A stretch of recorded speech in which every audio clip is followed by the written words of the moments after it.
yang satu kan plus 5.000, yang kedua plus 2.000-an, yang ketiga tadi pagi sih plus sekitar 4.000 5.000 lah. Jadi total per hari ini sih plus 10.000 kalau misalnya tiganya gitu. Wah. Ini orang belajarnya agresif banget.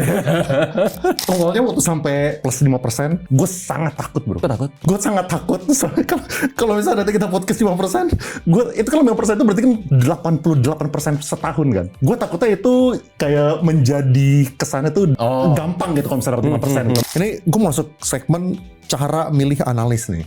Nah, ini yang kepentingan pribadi. Harus konsentrasi, jangan sampai terjebak berarti gue. Yang Bro Tito pakai depannya apa ya?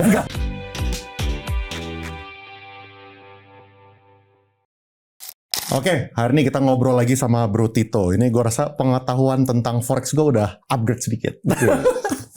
Udah dapat 50 juta pertama di Forex. Udah sempat ngerasain juga. Kalau misalnya kita hitungin di annualize, itu CAGR-nya 88%. Nah, tapi ya menariknya for some reason ya, kan kita kan terakhir podcast tuh akhir Mei kalau nggak salah, atau awal Juni lah, kira-kira kayak gitu. Awal Juni itulah. Nah, gue nggak ngerti gimana ya bro, kayak setiap kali gue open pertanyaan buat orang lain, the most random, Pak Mahfud, MY, ya kan, siapa lagi, Rifan, yang mereka nanya tuh suka nyasar open porto forex kayak gimana. Gue gak ngerti, pada kepo banget. Tapi hari ini gue undang Bro Tito sebenarnya buat kepentingan gue pribadi ya. Soalnya gue pengen minta bantuan dia buat nge-review portonya gue, supaya gue bisa tahu gitu apa yang gue lakukan dengan baik, apa yang gue lakukan dengan benar. Kalau misalnya kalian mau kepo di sini silahkan itu. Soalnya kalau misalnya nggak ada podcast ini dia nggak mau datang mungkin. Dan mungkin gue juga nggak bisa ketemu dia kan. Jadi gue punya kepentingan sendiri ya kan supaya nge-review portfolio gue itu kayak gimana. Nah ini gue langsung share ya. Ini jadi intinya gue dapet dari sini dari apa namanya MT4 ya. Dari MT4 gue extract. Abis itu dari MT4-nya ini, gue convert menjadi seperti ini. Ya, supaya teman-teman bisa lihat dengan lebih gampang gitu ya. Ini gue udah record nih. Jadi intinya yang ini dulu nih. Intinya ini adalah titik tertingginya nih.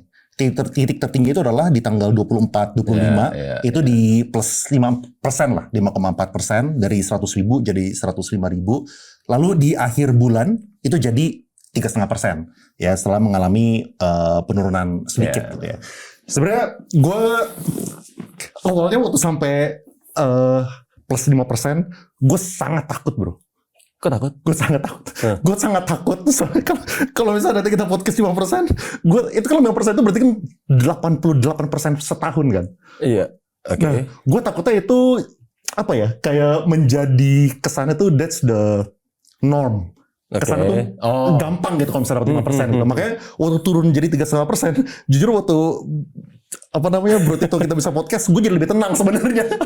Justru itu yang tadi gue mau tahu di awal sebenarnya. Kalau lu bilang intinya lu grafik ini lu jadi gimana, kalau gue malah lebih mau tahu dulu intinya sekarang lu udah bisa menerima forex atau belum. Nah, gitu kan? Karena lu bilang knowledge lu udah bertambah sedikit, nih lagi profit nih, kan itu. Ya kan, sama yang kedua, lu lagi profit, perasaan lu gimana ya sebenarnya ya? Apakah lu jadi over euforia? Apakah lu malah jadi over cautious? Gua nggak tahu. Bahkan lu bilang lu malah takut. Nah, tentunya kalau misalnya pengetahuan tentang forex, upgrade-nya baru sedikit lah. Ini kan berarti gue masih bayi, masih umur 36 hari ya. Jadi per hari ini sebenarnya kalau misalnya per hari ini ya, kita abis itu lihat naik lagi. Porto itu di sini sekarang. Gue punya balik lagi ke 105.000. Jadi sempat turun ke 101.000 sekian. Habis itu kemarin naik lagi ke 105.000. Dalam sehari balik lah. Betul. Nah cuman kalau misalnya feeling kayak gimana sebenarnya ya forex itu sangat-sangat volatile ya. Jadi kalau misalnya teman-teman yang mau ngelihat journey-nya seperti apa, ini daily plus maupun minusnya gitu. Ada yang plus 600, plus 1.500, plus 600, bisa sampai minus 2.000, ya kan, plus 1.300, plus 1.700, bisa minus 1.800. Jadi yang tertinggi plus 3.000, habis itu kemarin baru back to back itu minus 1.900, minus 1.800 gitu kan. Dan ini sebenarnya menariknya, gue coba, ya intinya diolah datanya, habis itu gue ada satu titik yang gue naikin lotnya di sini nih.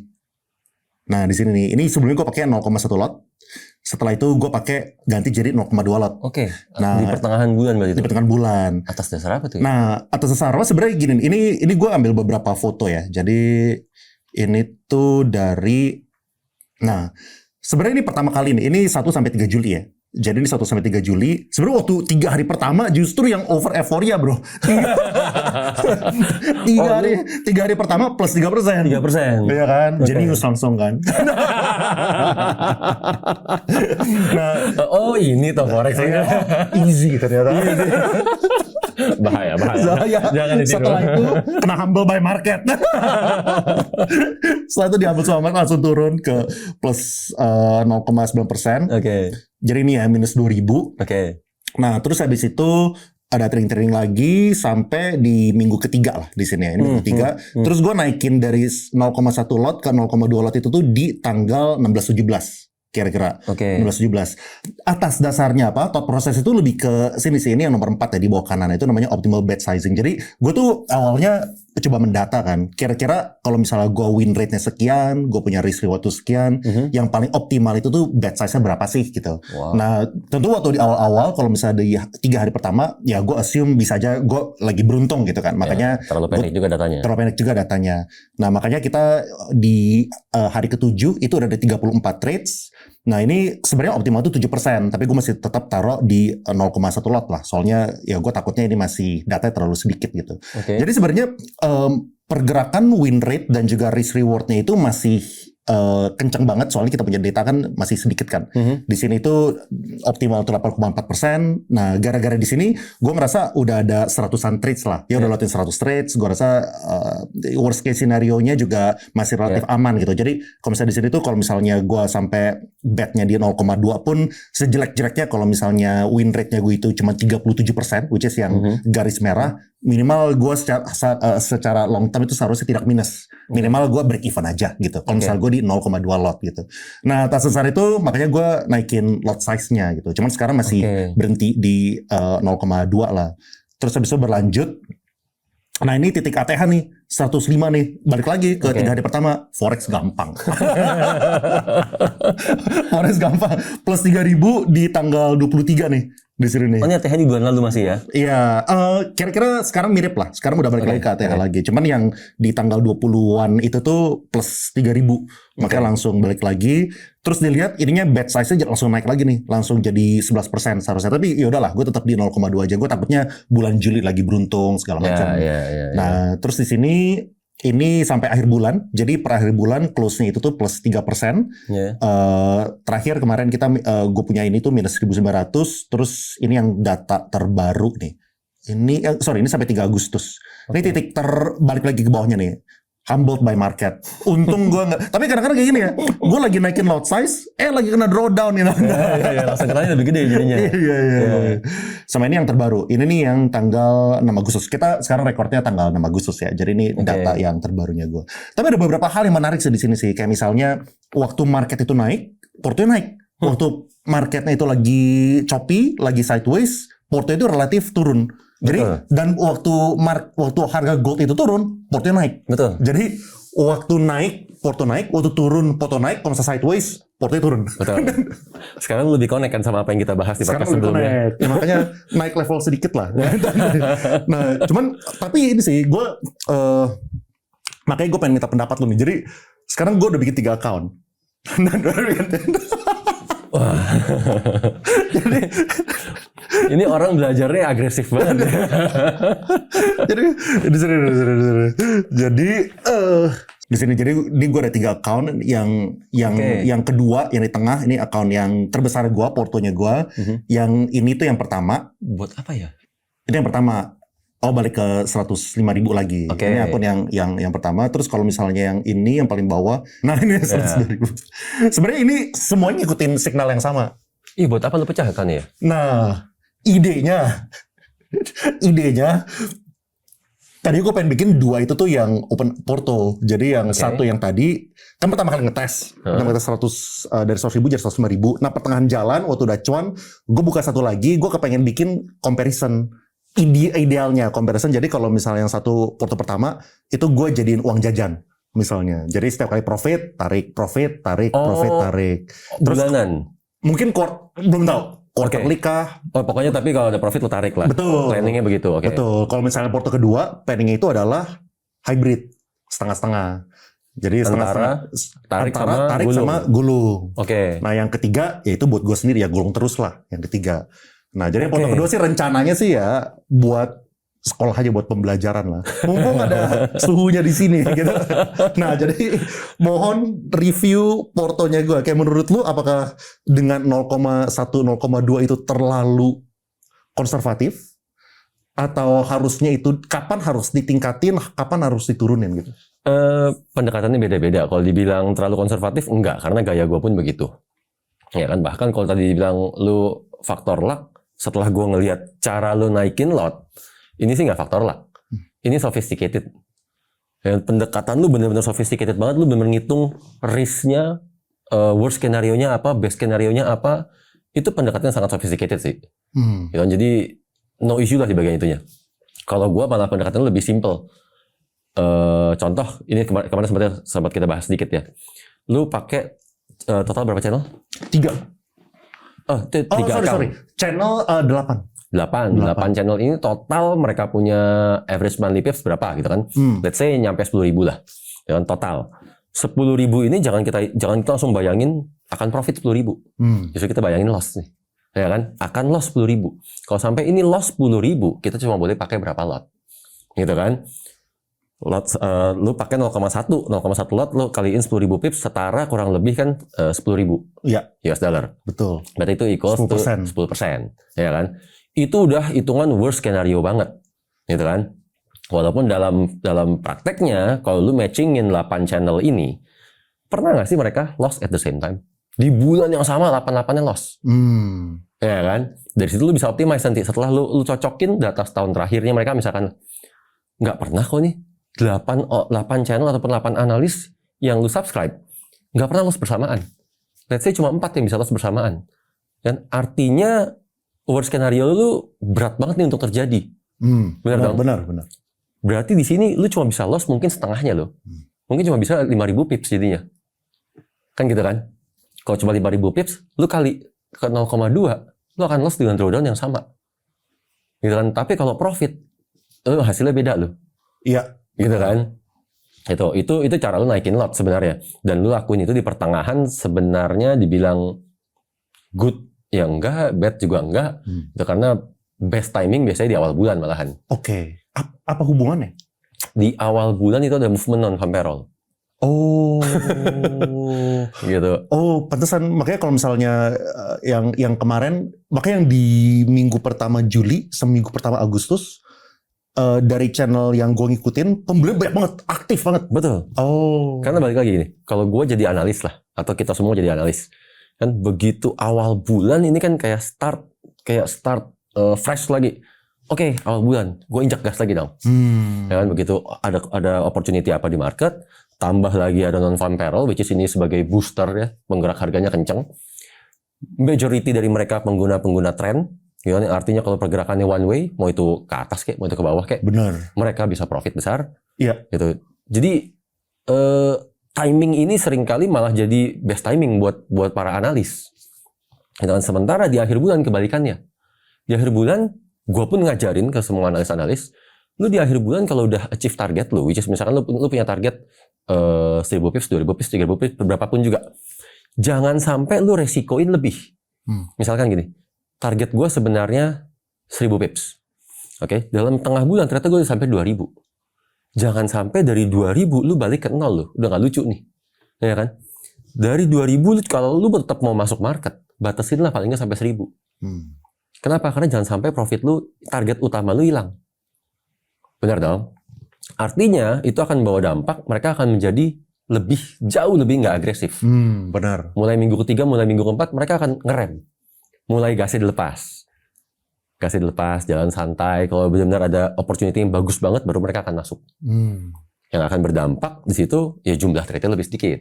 Iya. Ya kan, sekalinya masuk pas ke bagian loss, ya sudah mereka pun diem. Mereka nggak akan berusaha untuk recover. Karena jangan sampai profit yang udah dikantongin nih, target awalnya, ikutan kena. Ikutan hilang. Gitu. Jadi the best timing adalah untuk join itu di awal bulan. Di awal bulan sebenarnya. Karena disitulah mereka benar-benar injek gas, mereka benar-benar ya serius lah bisa dibilang. Iya. Gitu Gue kan. masuknya di awal bulan, tengah bulan, minggu ketiga bulan.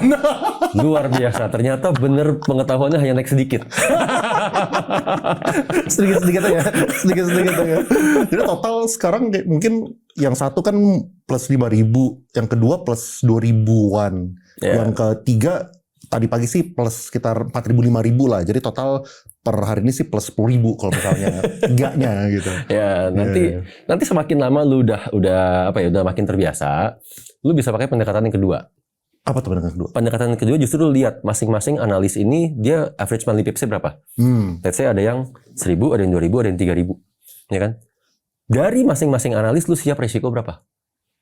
Ya kan? Misalkan lu jatahin, oke, per semua dari masing-masing analis, taruhlah biar gampang hitungnya, lu pakai 10 analis. Pokoknya dari setiap analis gue cuma boleh loss 1%. Gitu kan? 1% ini sekarang dia average monthly pips-nya berapa? Kalau average monthly pips-nya dia 1.000, gue pakai 0,1, berarti gue profitnya juga 1.000 nih. 1% pas. Kan gitu kan? Tapi kalau average monthly pips-nya dia 2.000, sebenarnya gue harus kecilin lot gue. Gitu kan? Sehingga saat mereka masing-masing analis ini loss, lu akan mengalami drawdown yang sama dari setiap analisnya. Lu kalau misalnya gitu ya, lu tuh ngebeda-bedain gak sih? Jadi misalnya kayak misalnya gue ada 8 analis gitu ya. Kayak jumlah lotnya itu sama semua atau beda-beda gitu? Ini agak dapur ya. Agak dapur, tapi maksudnya gini. Kita pun kan di TF berusaha menggunakan analis ini seoptimal mungkin. Akhirnya kita juga mencoba beberapa pendekatan. Kita banyak trial and error lah. Mana yang paling bagus gitu kan. Secara pribadi pun gue eksperimen. Dulu gue ngebedain dari analisnya. Misalkan, oh yang ini analisnya tipe agresif. Tipe agresif, dia dalam satu bulan bisa berapa puluh trade atau berapa ratus trade, tapi total pipsnya 3.000 juga kok. Ya kan? Sehingga gue di analis yang seperti itu gue pakai lot lebih kecil. Sementara ada analis yang total dalam satu bulan dia mungkin 10 lah atau 15. Tapi rata-rata pipsnya sama-sama 3.000. Di situ gue malah gedein. Itu kan karena gue ya tergantung tingkat agresifnya. Gitu. Lalu ternyata di situ gue beberapa kali gue dapat pengalaman buruk. Pengalaman buruknya adalah di analis yang gue gedein lotnya, dia yang loss. Oke. Yang lotnya gue kecilin, dia yang profit. Akhirnya dia nggak nutup nih, nggak mengcover. Ya kan? Dan itu gue ngalamin berkali-kali. Coba, kalau lagi optimal ya optimal banget, profit gue bisa gede banget. Tapi kalau lagi ketemu ya momen-momen kayak begitu, nggak mengcover ya, itu jadi nggak healthy gue ngerasanya. Dan gue pengennya semua saling mengcover justru kan. Tujuannya kita combine analisanya sih kan biar saling cover. Kalau kayak lo diversifikasi lah istilahnya kan. Iya. Kayak gitu. Udah akhirnya kita coba pendekatan kedua. Pendekatan pertama tadi yang sudah sempat kita bahas. Di pendekatan kedua kita beda-bedain lotnya dari berdasarkan analis. Akhirnya yang gue lakuin sekarang dan so far gue ngerasa paling optimal, gue ngebedain dari sisi pairnya. Pairnya justru, kalau gold dengan volatility-nya yang kayak begitu, yang jauh lebih kencang dibanding forex-nya, gue mau pakai risk berapa? Di sini gue siap allocate dan siap resiko berapa drawdown-nya. Sementara forex yang lebih low volatility, dia pelan banget. Dengan bahkan analisa-analisanya rata-rata per bulan paling cuma 500 pips, 600 pips, gue bisa pakai lot lebih besar. Masuk gitu. akal. Karena ya ini malah jadi aman gitu kan. Yang gold gue akan campur beberapa untuk mereka saling cover dari yang targetnya pendek-pendek sampai targetnya panjang-panjang. Yang forex juga gue campur beberapa. Gitu. Tapi yang forex slotnya gue lebih besar. Gitu. Dan ternyata so far optimal. Gitu. Gue harus ganti dulu tipsnya nanti ya. Enggak, jangan kecepatan sih. Jangan kecepatan. Gua sangat-sangat men-encourage lu bertahap. Lu cobain dulu. Nah, tapi sekarang kan gue pukul rata. Jadi yang bulan lalu itu full gold. Bulan ini itu udah ada forex-nya. Nah, kalau misalnya kayak gitu, dan gue lihat juga, maksudnya kalau misalnya yang gold pergerakannya jauh lebih tinggi lah, ya, mau cuannya maupun drawdown-nya gitu dibandingkan yang forex gitu kan. Dan dia nggak tahu deh apakah tapi ini baru jalan 6 hari ya, jadi pengalamannya belum banyak. Tapi dia lebih lama buat nge-hit target TPSL-nya. Gue nggak tahu apakah itu nature-nya forex atau Betul. kebetulan sekarang goldnya yang lagi lebih wild aja? Enggak, emang nature-nya begitu. Emang nature kayak Iya, gitu. secara movement dia lebih pelan dan dari pergerakan hariannya pun dari top to bottom lebih kecil. Iya. Gitu. Oke. Itu yang bikin gue, mendingan gue gedein di forex. Oke. Iya. Gitu. Nanti gue bakal ada satu section yang buat nanya gimana caranya memilih analis. Wah itu gue anti.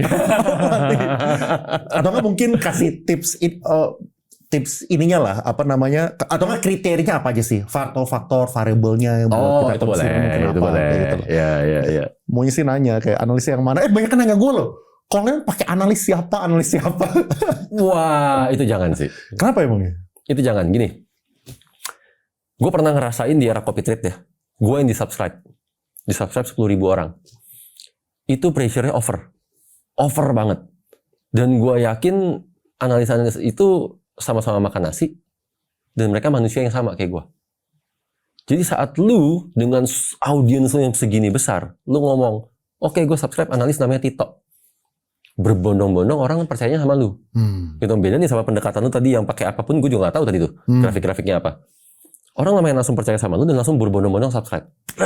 Nah, kalau lagi profit semua say thank you. Pasti. Kalau lagi loss, yang di blaming bukan cuma lu tapi juga analisnya. Ya kan? Dan itu akan muncul di komen-komen. Ya, di komen di YouTube lu, di komen YouTube gua, dan mungkin Instagram kita berdua, dan seterusnya. Tapi kan analis-analisnya yang ada, mereka juga melek sosial media kan. Mereka juga akan baca kan. Dan itu akan ngasih beban psikologi ke mereka. Bahwa gue baru bikin orang jadi loss. Gitu kan. Beban yang gak semestinya. Gitu. Jadi gak sangat-sangat gak gue saranin. Kayak gitu tuh bisa nge-affect mentalitas orang ya. Sangat. Bener-bener pure psychology game banget ya berarti. Betul. Iya. Gitu. Jadi gue paling anti untuk ngedorong, oke, semua subscribe ke A, semua subscribe ke B. Itu gue anti. Iya.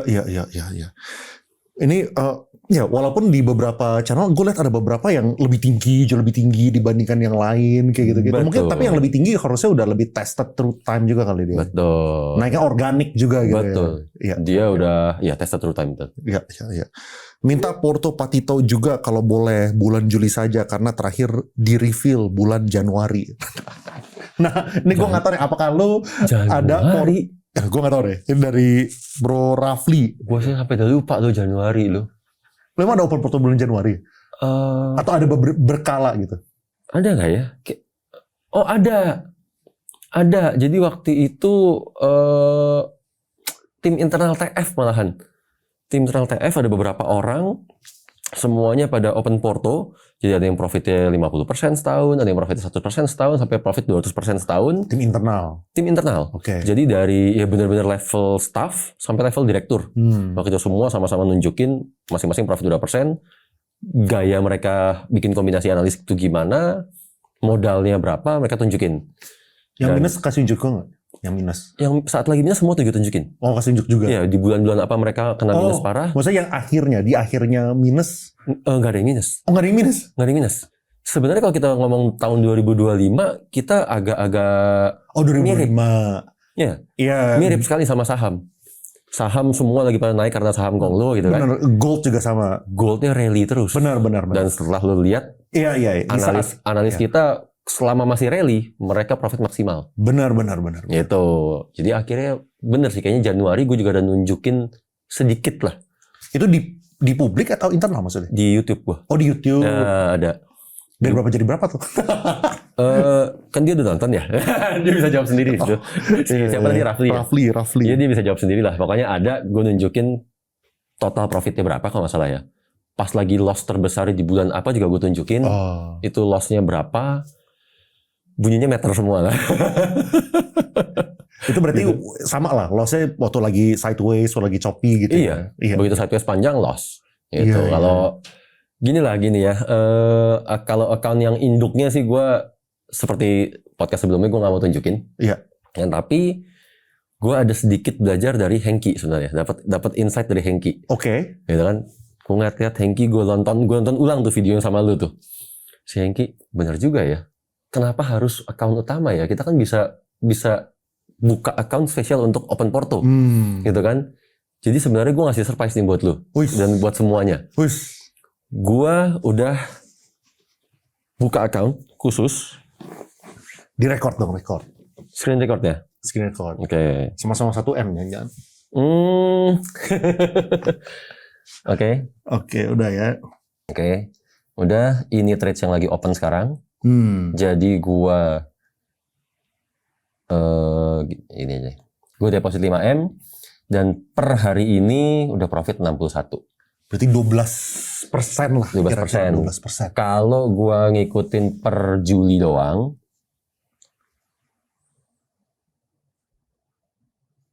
Juli sebenarnya gue profitnya 42. Oke, Juli profitnya 42, 8%. 8%. Serupa Kok bisa tapi tak segitu? sama. Saudara gue tadi kan 3,5%. Ya. Lu punya itu 8%. Lu punya lot berapa ya? Lot size-nya? Nah, pinter lu langsung connect. Langsung tahu. Gue menggunakan lot 1,5. 1,5. Ya. Loh, lot size 1,5 tapi kan Modal. gue pakai kan 0, berarti kan lu per 1M lu pakai 0,3. Ya. Berarti kan. Kalau misalnya gue kan per 1M itu gue pakainya 0,2. Ya. Berarti kan. Ya. Secara teori Betul. teori harusnya kan ya kalau misalnya ceteris paribus lah gitu. Ya. Ceteris paribus harusnya berarti itu punya cuan itu 50% di atas gue. Ya. Secara teori kan berarti kan. Berarti kan harusnya kalau misalnya gue punya itu 3,5%, berarti itu jadi sekitar 5,5% lah kira-kira gitu. Nah berarti ada faktor lain yang membedakan gitu. Nah kira-kira faktornya apa aja sih yang membedakan gitu? Ini pakai iSignal juga maksudnya? iSignal, Oke. udah pasti. Jadi kalau kita mau ngeliat transaksi ini iSignal atau bukan sebenarnya gampang. Lu dari transaksi yang open ini semua ada kodenya. Yang ada tulisan Akeong ini nih, itu mengartikan transaksi ini iSignal. Oke. Gitu loh. Termasuk juga di sini semuanya. Begitu lu buka satu persatu pasti ada tulisan Akeong ini semua nih. Termasuk yang pending order di cancel. iSignal pasti ada kode itu. Gitu karena itu ya memang dibuat seperti itu. Gitu, yang ngebedain most likely gue yakin channel yang kita pilih. Oke. Ya kan? Lalu Bisikin lah channelnya. ada kok channel yang sama. Oh, ada channel sama. Ada channel yang sama. Gue ada ngintip lah. Iya. Gitu. Ya itu aja sih ya. Pemilihannya cuma berdasarkan analisnya. Lalu gue siap risk berapa? Gitu kan? Mungkin gue udah siap ngambil risk lebih karena gue udah sangat-sangat familiar dengan produk gue sendiri. Lu dari awal langsung 1,5? Dari awal 1. Oh, dari awal 1. Awal 1. Oh. Gitu. Tadinya gue mau benar-benar ngimbangin lu, oke lah. Kalau awal gue 0,5. Awal 0,5. Awal gue 0,5. Oke. Jadi gue benar-benar mau ngimbangin lu. Kalau lu 100.000 ya, 100.000 lu pakai 0,1 lot, gue 500.000 ya udah 0,5. Gitu kan. Nanti gue mau adu gede-gedean. Iya. Gitu. Cuma terus baru minggu pertama gue mikir money is money gitu kan. Science is science, money is money. Money first, science later. money comes first lah, gue kira kan. Oh, lu gedeinnya di minggu pertama. Minggu pertama baru selesai minggu pertama di hari Sabtu tuh. Oh. Hari Sabtu gue. Atas dasar apa lu gedein? Maksudnya apakah lu lihat ada tren sesuatu market out apa secara makro sesuatu atau? Nah, itu ada. Oke. Ada. Jadi secara gue kan selalu ngelihat seasonality. Seasonality itu gue nggak tahu apa nggak seasonality. Intinya kalau di dalam dunia trading itu sebenarnya ada seasonalnya dan seasonalnya cuma ngasih tahu marketnya mau trend atau mau sideways, kan gitu. Dan di sisi lain gue tahu karakter analis yang ada di ETF. Majority mereka trend. Jadi pas gue seasonality-nya trend. Dia seasonality-nya trend. Ini analis yang gue pakai mayoritas trend. Kenapa gue nggak ambil risiko lebih ya? Dasarnya itu. Iya. Gitu kan. Jadi ya udah balik lagi money is money. Iya, make sense. Terus ini deh bro, gue pengen tanya ya. Jadi gini kan misalnya kayak gue lagi pasang 100.000 gitu kan. Habis itu kan jumlah uang yang kepake itu kan nggak pernah semuanya. Betul. Bahkan tidak mendekati semuanya. Oke. Kayak jauh kan. Bahkan kalau misalnya 0,2 pun masih jauh juga sebenarnya gitu kan. Kan secara teori ya, teori. Ini kalau misalnya benar-benar mau nge-squeeze every percentage lah. Sama-sama 100.000. Tapi bisa aja gue taruh misalnya di forex-nya ini 70.000 dulu. Oke. 30.000 ya gue taruh di obligasi dulu. Bisa. Oke. Gue taruh obligasi dulu. Nanti kalau misalnya nih loss berkali-kali, nanti gue tinggal top up dari 30.000 ke sini. Ya. Tapi secara mental gue lihat bahwa itu satu kesatuan. Gue bukan lihat bahwa 70.000 ini kan berarti kan kalau misalnya minus, bisa minusnya gede kan. Yang tadinya minus 10%, sekarang minusnya bisa jadi 15% gitu misalnya. Tapi gue lihat bahwa ini tuh bukan minus 15%, ini tuh 70.000 plus 30.000. Jadi blendednya sebenarnya masih minus 10% sebenarnya sama aja. Tapi minimal 30.000 ini masih bisa bekerja gitu. Itu make sense gak sih kayak gitu? Secara teori itu make sense. Secara teori. Mungkin kalau orang yang kayak lu yang benar-benar bisa saklek banget mikirnya dan lu disiplin sama pemikiran lu, mungkin masih bisa dipraktekin. Tapi itu nggak cocok untuk mayoritas orang sebenarnya. Kenapa? Karena satu, lu mesti lihat. Kita sama-sama buka coba account kita. Gue sambil record ya kalau gitu. Iya. Oke. Saat transaksi kita berjalan ini ada yang namanya margin level. Kan margin level ini besar kecil ya, tergantung berapa banyak transaksi yang lagi open. Transaksi yang lagi open dan besaran lot size kita. Itu semakin lot size-nya besar atau transaksinya semakin banyak, margin level ini akan semakin dikit nih persentasenya. Dan kalau margin level lu udah mepet sampai di angka 100%. Nggak sampai 100%, lu mulai margin call di angka 30%, lu gone transaksi lu semua. Ya. Jadi kalau misalnya orang tidak memantau si bagian margin levelnya itu bisa disaster lah, bisa buat dia. Itu satu. Ya kan, jadi kita harus aware, lu pakai 8 channel, 8 analis. 8 analis ini bisa ngepost berapa banyak. Gitu kan? Yang akhirnya ini akan berdampak apa pada margin level. Kan itu satu. Yang kedua sekarang, dampaknya lebih ke psikologi sebenarnya. Dampak psikologi, gue nggak tahu pendekatan yang paling tepat apa ya. Mungkin ini pendekatannya agak ekstrim. Tapi paling bisa gue kasih kaitannya kalau kita lagi di kasino. Jatuhnya nih. Lu di kasino, oke, lu bilang bahwa gue gak mau bawa dompet gue.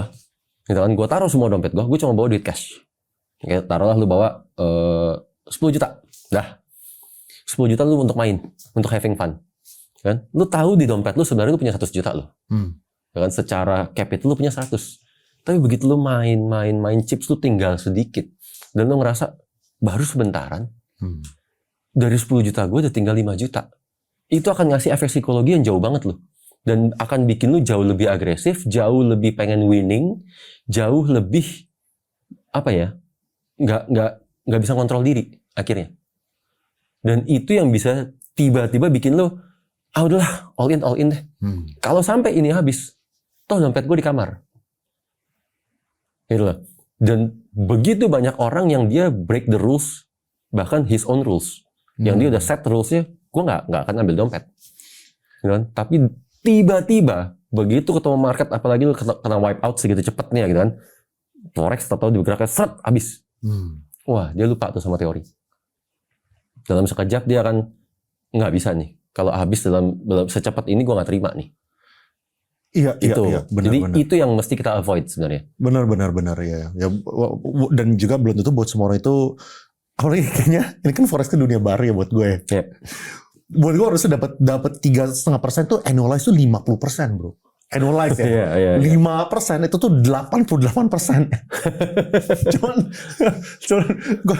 gue malam ini juga ketemu sama salah satu orang forex inilah institutional lah. Maksudnya, tapi kesan yang gue dapat tuh apa ya, kayak 3,5% tuh kecil gitu kesan yang gue dapat. Iya emang. 3,5% gue cukup. Gue nggak dikasih lebih nggak apa-apa gitu. Keep me at 3,5%. Tapi gak usah loss. Gak lossnya jangan sampai kebablasan gitu. Ya bisa terima resikonya lah. Tapi ini ya kayak makanya menarik, orang kan suka bilang forex tuh high risk. Sebenarnya kalau misalnya soalnya yang di iSignal ini kan semua orang itu pasang TP dan pasang SL. Betul. Jadi sebenarnya untuk dia ke 0 itu tuh highly unlikely gitu. Betul. Soalnya per trade-nya udah dibatasin gitu kan. Benar. Sebenarnya ya. Jadi lu kalau misalnya 0 berarti ya kalau misalnya cuma modal lu sekian, jumlah lotnya terlalu besar. Benar. Nah itu baru tuh. Benar. Jadi mayoritas orang yang bilang ini high risk kan pengalaman ya, ataupun cerita yang mereka dengar, duitnya habis dalam sekejap. Gitu kan, langsung dicap, wah forex nih high risk. Ntar dulu nih, kalau duit lu habis dalam sekejap, artinya lu nggak pakai SL lu. Ya kan, yang kedua artinya lot size lu kebesaran lu. Artinya lu nggak ngerti trading, dan lu nggak pakai risk management lu kacau balau, gitu kan, dan lu main asal nyemplung. Habis itu lu bilang nih high risk. gitu Iya, kan. iya, iya, Kalau benar. secara volatility-nya oke, besar, dan tapi apakah ia lebih besar daripada saham? Enggak loh. Benar. Saham juga pergerakannya 3% kok sehari. Kan lu leverage lu pakai semua, iya jadi high risk. Tapi kalau leverage nggak lu pakai semua, lu nggak menganggap bahwa leverage ini adalah fasilitas untuk lu besarin resiko, lu aman kok. Benar. Jatuhnya begitu loh sebenarnya. Sebenarnya ya mau saham mau di forex kelihatannya dua-duanya bisa sama-sama super high risk kalau misalnya kita pakai tidak secara responsibel. Iya. Soalnya saham kan juga ada yang satu hari bisa naik turun 40% juga bisa kan, dari Iya. ARA ke ARB gitu. Betul. Dari terutama buat teman-teman yang ngejar saham IPO gitu kan, udah kejar di ARA kena geprek akhirnya prak gitu, Iya. langsung minus 40% satu hari bro. Tadi gua ngomong move on 3% itu yang blue chip. Benar. Benar, kan? Iya, benar. Enggak, ya poinnya adalah sebenarnya dua-duanya itu bisa super high risk kalau misalnya di kondisi tertentu, Bisa. dan bisa lebih manageable kalau misalnya di kondisi tertentu gitu. Benar. Kelihatannya ya. Sama-sama intinya kalau kita nggak ngerti ini industrinya, kita main sembarangan pilih instrumennya. Iya, Kan iya. gua misalkan latah, lu sama Hengki mainan saham Kong lo ya, gua asal ikutan deh. Dan tapi gua nggak ngerti ini dasarnya apa. Benar. Sama kok bisa toto kejeblos gua. Iya, Gitu loh. Ya ini ada pertanyaan satu orang ya yang pertanyaan gue juga sebetulnya gue baca, pertanyaannya sama nih. Apa Kadang kalau banyak subs suka bentrok buy dan sell-nya, malah jadinya lock posisi. Itu gimana ya baiknya? Ini gue kasih unjuk ya supaya teman-teman bisa ngikutin. Gue kasih unjuk dulu. Contoh kayak gini nih. Maksudnya kayak gini nih. Nah ini salah satu case-nya di tanggal 23 lah kira-kira. Nah jadi ada yang buy sama ada yang sell. Otomatis kan kalau misalnya ada yang buy sama ada yang sell, harganya itu naik atau turun, kita punya net profit yang floating atau slash loss itu kan sama gitu geraknya. Betul. Nah itu kayak gimana sih? Apakah kita tuh harus disarankan untuk aktif mengintervensi? Oh yang loss gue cut duluan gitu supaya yang hijau tambah yang biru tambah biru gitu misalnya. Atau kayak gimana gitu? What do you think? Oke, lu pernah tergoda untuk intervensi nggak? Nah, Dalam 1 bulan ini? pernah. Oke, dalam kondisi apa? Dalam kondisi ini nih, dalam kondisi misalnya nih ada beberapa yang lagi persisnya sebenarnya beberapa hari yang lalu sih, kira-kira kapan ya? 2 hari lalu, 3 hari lalu. Oke. Waktu kan ada banyak banget yang pasang buy SAU USD kan, Oke. long semua gitu kan. Oke. Nah lalu abis itu udah sampai plus, misalnya udah hampir hit TP-nya, tapi udah balik lagi turun ke bawah gitu. Dan yang lagi patuh tuh banyak ordernya, misalnya ada sekitar 4 order kayak gitu misalnya. Oke. Kan pasti kepikiran dong, Iya. takutnya kalau misalnya turun lagi gimana? Nah. Mendingan gue close posisinya boleh gak gitu. Cuman kan apa namanya kan di podcast sebelumnya kan udah dibilangin kan pokoknya jangan intervensi. Exactly. Karena lu sendiri barusan ngucapin lu mau intervensi, lu sempet terlintas pikiran untuk intervensi atas dasar takutnya. Balik lagi. Ya kan? Takutnya lu nih nggak ada dasar sebenarnya. Itu murni perasaan lu doang tanpa analisa. Kalau lain cerita kalau lu bilang, wah sebenarnya lu sendiri trader, lu sendiri analis gitu kan, lu view lu terhadap market tuh kayak gimana, lu hanya menggunakan TFF sebagai second opinion, itu lain cerita. Kan? Di posisi lu trading forex pun enggak, baru kenal, lu ngeliat posisi profit, antara lu sayang, jangan sampai profitnya hilang, atau kedua, lagi turun lagi, takutnya balik lagi, gitu kan? Dan lu mau intervensi, ini artinya nggak ada dasar nih. Betul. Dasar lu fear. Dasarnya adalah kemarin pernah kayak gitu. Kemarin lagi nge-short, belum kena, harganya naik lagi, gue jadi lagi kayak gitu. Betul. Iya. Sementara portonya si analis-analis terbentuk begitu adanya sampai akhirnya lu subscribe tanpa mereka pernah intervensi. Gitu loh. Jadi di situ nggak pernah intervensi sebenarnya. Nggak bisa intervensi. Nggak boleh. Oh jadi TPSL mereka udah pasang dari awal. TPSL dari awal, begitu itu tereksekut di market, mereka udah nggak akan bisa intervensi karena itu gua kunci dari sistem gua sendiri. Walaupun misalnya gini, misalnya belum kena, misalnya dia pakai buy stop, ya kan limit order gitu, itu pun juga nggak bisa intervensi. Kalau dia masih sifatnya limit order atau stop order, belum kejemput, mereka masih bisa. Oke. Mereka bisa modify. Bisa modify. Tapi once itu kebuka, mereka udah nggak bisa intervensi sedikit pun. Kenapa? Karena gue sangat-sangat yakin semua orang saat kondisi lu nggak ada posisi, lu ngelihat market pertama kali lu analisa, itu yang paling objektif, kan? Dan setelah transaksi lu kebuka, disitulah muncul fear lu ataupun greed. Dan lu antara jadi ketakutan atau lu serakah, lu pengen buru-buru naikin hasilnya, kan? Tapi setelah itu banyak juga orang begitu misalkan di close di profit deh, terus marketnya beneran nyampe TP-nya, tahu gitu nggak, gue close. Gitu kan? Artinya analisa lu yang pertama objektif nih, bener nih, kan itu ilmu lu, itu skill lu. Tapi pas lu intervensi dari sini, itu udah nggak objektif tuh. Ya kan, kalau lu mau ngomong disiplin dan lu mau tahu seberapa akurasi analisa lu, harusnya kalau intervensi. Dan hasilnya jauh lebih tinggi loh itu sebenarnya. Gitu kan? Jadi gue paksa analisa itu untuk jadi disiplin. Aturan itu gue buat dari mana? Dari tim internal gue sendiri. Tim trader gue ada yang pernah ngelakuin begitu. Di intervensi karena gue kan ngeliatnya gampang ya. Di sisi kiri atau di sisi paling kiri kan kelihatan ada TP atau SL. Ada warna merah atau hijau kan. Benar. Gue pas lagi bulanan gue lihat kok ada satu tim trader gue nih transaksinya banyak yang gak ada TP SL-nya. Kenapa lu intervensiin? Atas dasar apa? Oh iya, soalnya kemarin sempat didiemin malah balik SL. Soalnya pernah juga begini, pernah juga begitu. Kan? Kejadian lu sekali dua kali lu anggap akan selalu berulang. Sementara kita di sini bermain dengan probabilitas dengan data backtest lu. Data backtest lu kan saklek ya semua ya. Nggak ada main feeling ya. Kan jadi gua suruh dia, itu sekarang lu ulang dari histori lu ini. Andai kan saat itu nggak intervensi, harusnya TP apa SL? Itu dulu keluarin angkanya. Jadi datain ulang sama dia. Oh iya ya, harusnya profit lebih gede. Dah, jadi mulai dari sini lessonnya jangan pernah intervensi. Dah tuh. Terjadi juga akhirnya sama investor kita. Investor ETF kemarin tutup tahun kita ada panggil beberapa investor yang udah pakai iSignal juga. Kita tanya-tanyain pengalamannya gimana dan seterusnya. Pada ngaku dosa lah intinya. Pada ngaku dosa ada yang, iya gue profit sih tapi nggak gitu maksimal karena kebanyakan intervensi. Jarinya nih masih nggak bisa diajakin diem gitu loh. Intervensi kayaknya nggak bisa naik nih. Masa gold lo bayangin gold lagi rally, bener. lagi rally analisanya nge-buy. Ya kan, sementara mayoritas orang masih bisa naik apa enggak ya? Gila, udah setinggi ini masih di buy. Akhirnya naik dikit di close. Alhasil, kalau lagi loss, bareng sampai SL. Iya. Giliran profit, nggak nyampe TP. Gitu kan? Udah, kita advice, kita paksa, udah, coba lu 2 bulan, lu diem. Pakein cuma investor password. Jangan pakai master password. Kalau investor password itu lu nggak bisa intervensi. Oh gitu. Ya, jadi di handphone lu jangan lu login pakai master password. Gitu otomatis lu nggak bisa otak-atik. Nah, lu paksa dulu coba.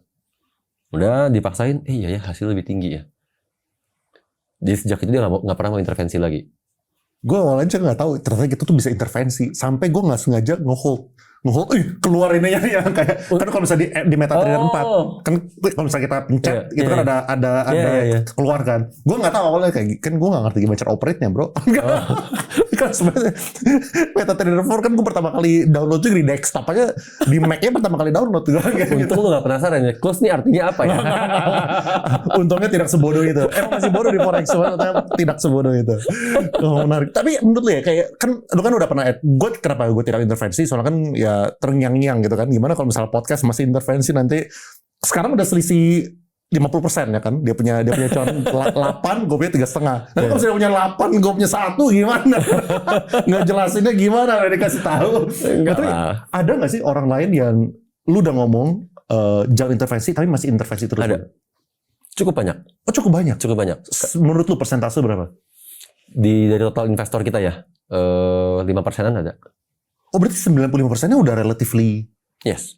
lepas. Jadi gini, kalau sekarang waktu awal-awal investornya iSignal itu orang-orang yang emang dasarnya dulunya trading forex.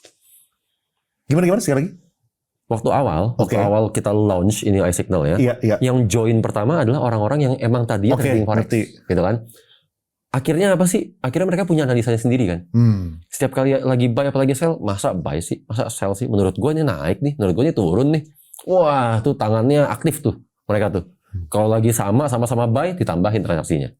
Kalau lagi berlawanan, bisa di-close duluan. Itu paling banyak tuh.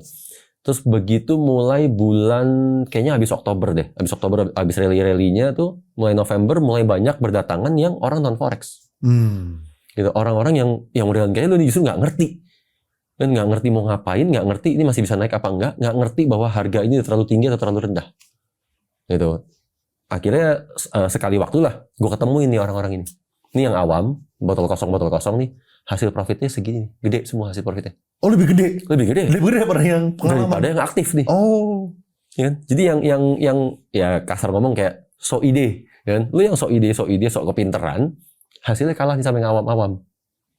Kan gitu. Untuk pertama kalinya orang males tuh diberkahi lebih tinggi daripada orang yang rajin. Betul. Kenapa? Ini Karena konsepnya tidak make sense sebenarnya. Kayak kok bisa gini? konsepnya make sense, emang dibuat seperti itu. Karena analis udah do the homework. Benar. Analis udah backtest. Analis yang kita paksa disiplin. Iya. Gitu kan? Analis yang punya porto sepanjang itu dan konsisten, naikin levelnya sampai mentok. Kok lo ngerasa lebih hebat dari analis? Kan reasonnya cuma itu dong sebenarnya. Benar. Mereka yang portonya nyata kayak begitu loh. Iya kan? Iya. Nah terus tadi kalau misalnya kayak bentrok kayak gitu gimana? Apakah itu hal yang kalau misalnya lu lihat kayak gitu ya, lu reaksi kayak gimana? Apakah lu biarinin aja?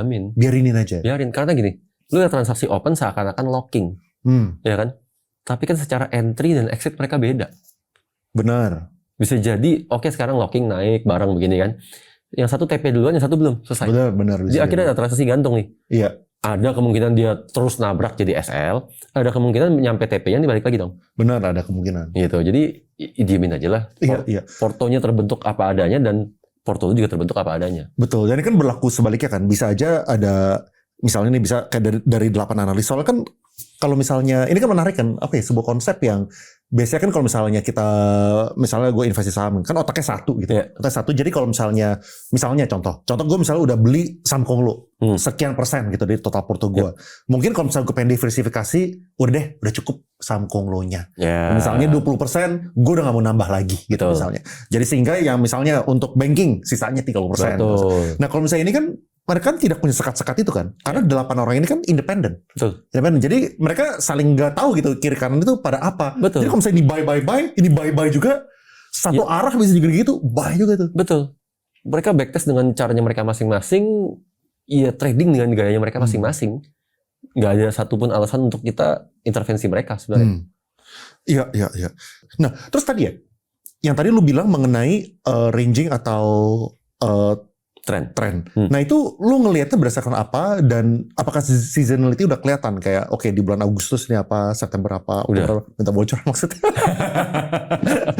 Jadi nggak usah lu minta bocoran, memang kita kasih gratis. Oke, dikasih gratis. Kita gratis setiap bulan, kita akan update ke semua klien.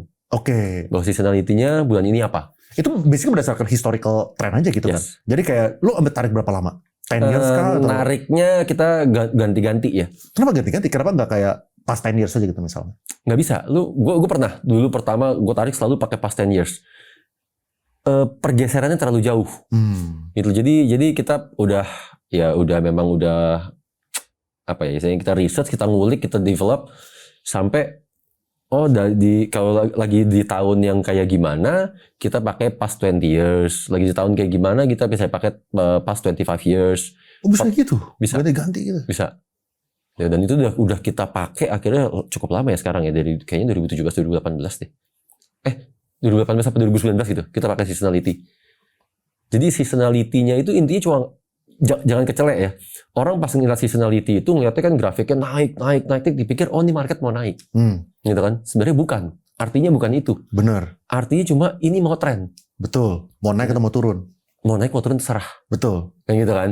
Jadi jangan sampai akhirnya all in di satu posisi, harus buy nih. Kayak gitu kan. Benar. Ini cuma kasih tahu one way loh sebenarnya. Trennya naik apa turun. Kalau sideways ya sideways. Dah. Selanjutnya karakter analisnya apa? Karakter analisnya mayoritas tren nih semua. Iya. Kan? Dalam kondisi tren lah, gue berani gedein resiko. Iya. Gitu. Ya teman-teman kalau misalnya pengen lihat tadi ya, gue ada yang lampirin ada grafik itu bisa kelihatan waktu harga goldnya berapa versus pergerakan uangnya berapa. Jadi tren itu tuh bukannya tren naik, tapi terserah naik atau turun gitu. Betul. Itulah the beauty dari forex. Iya.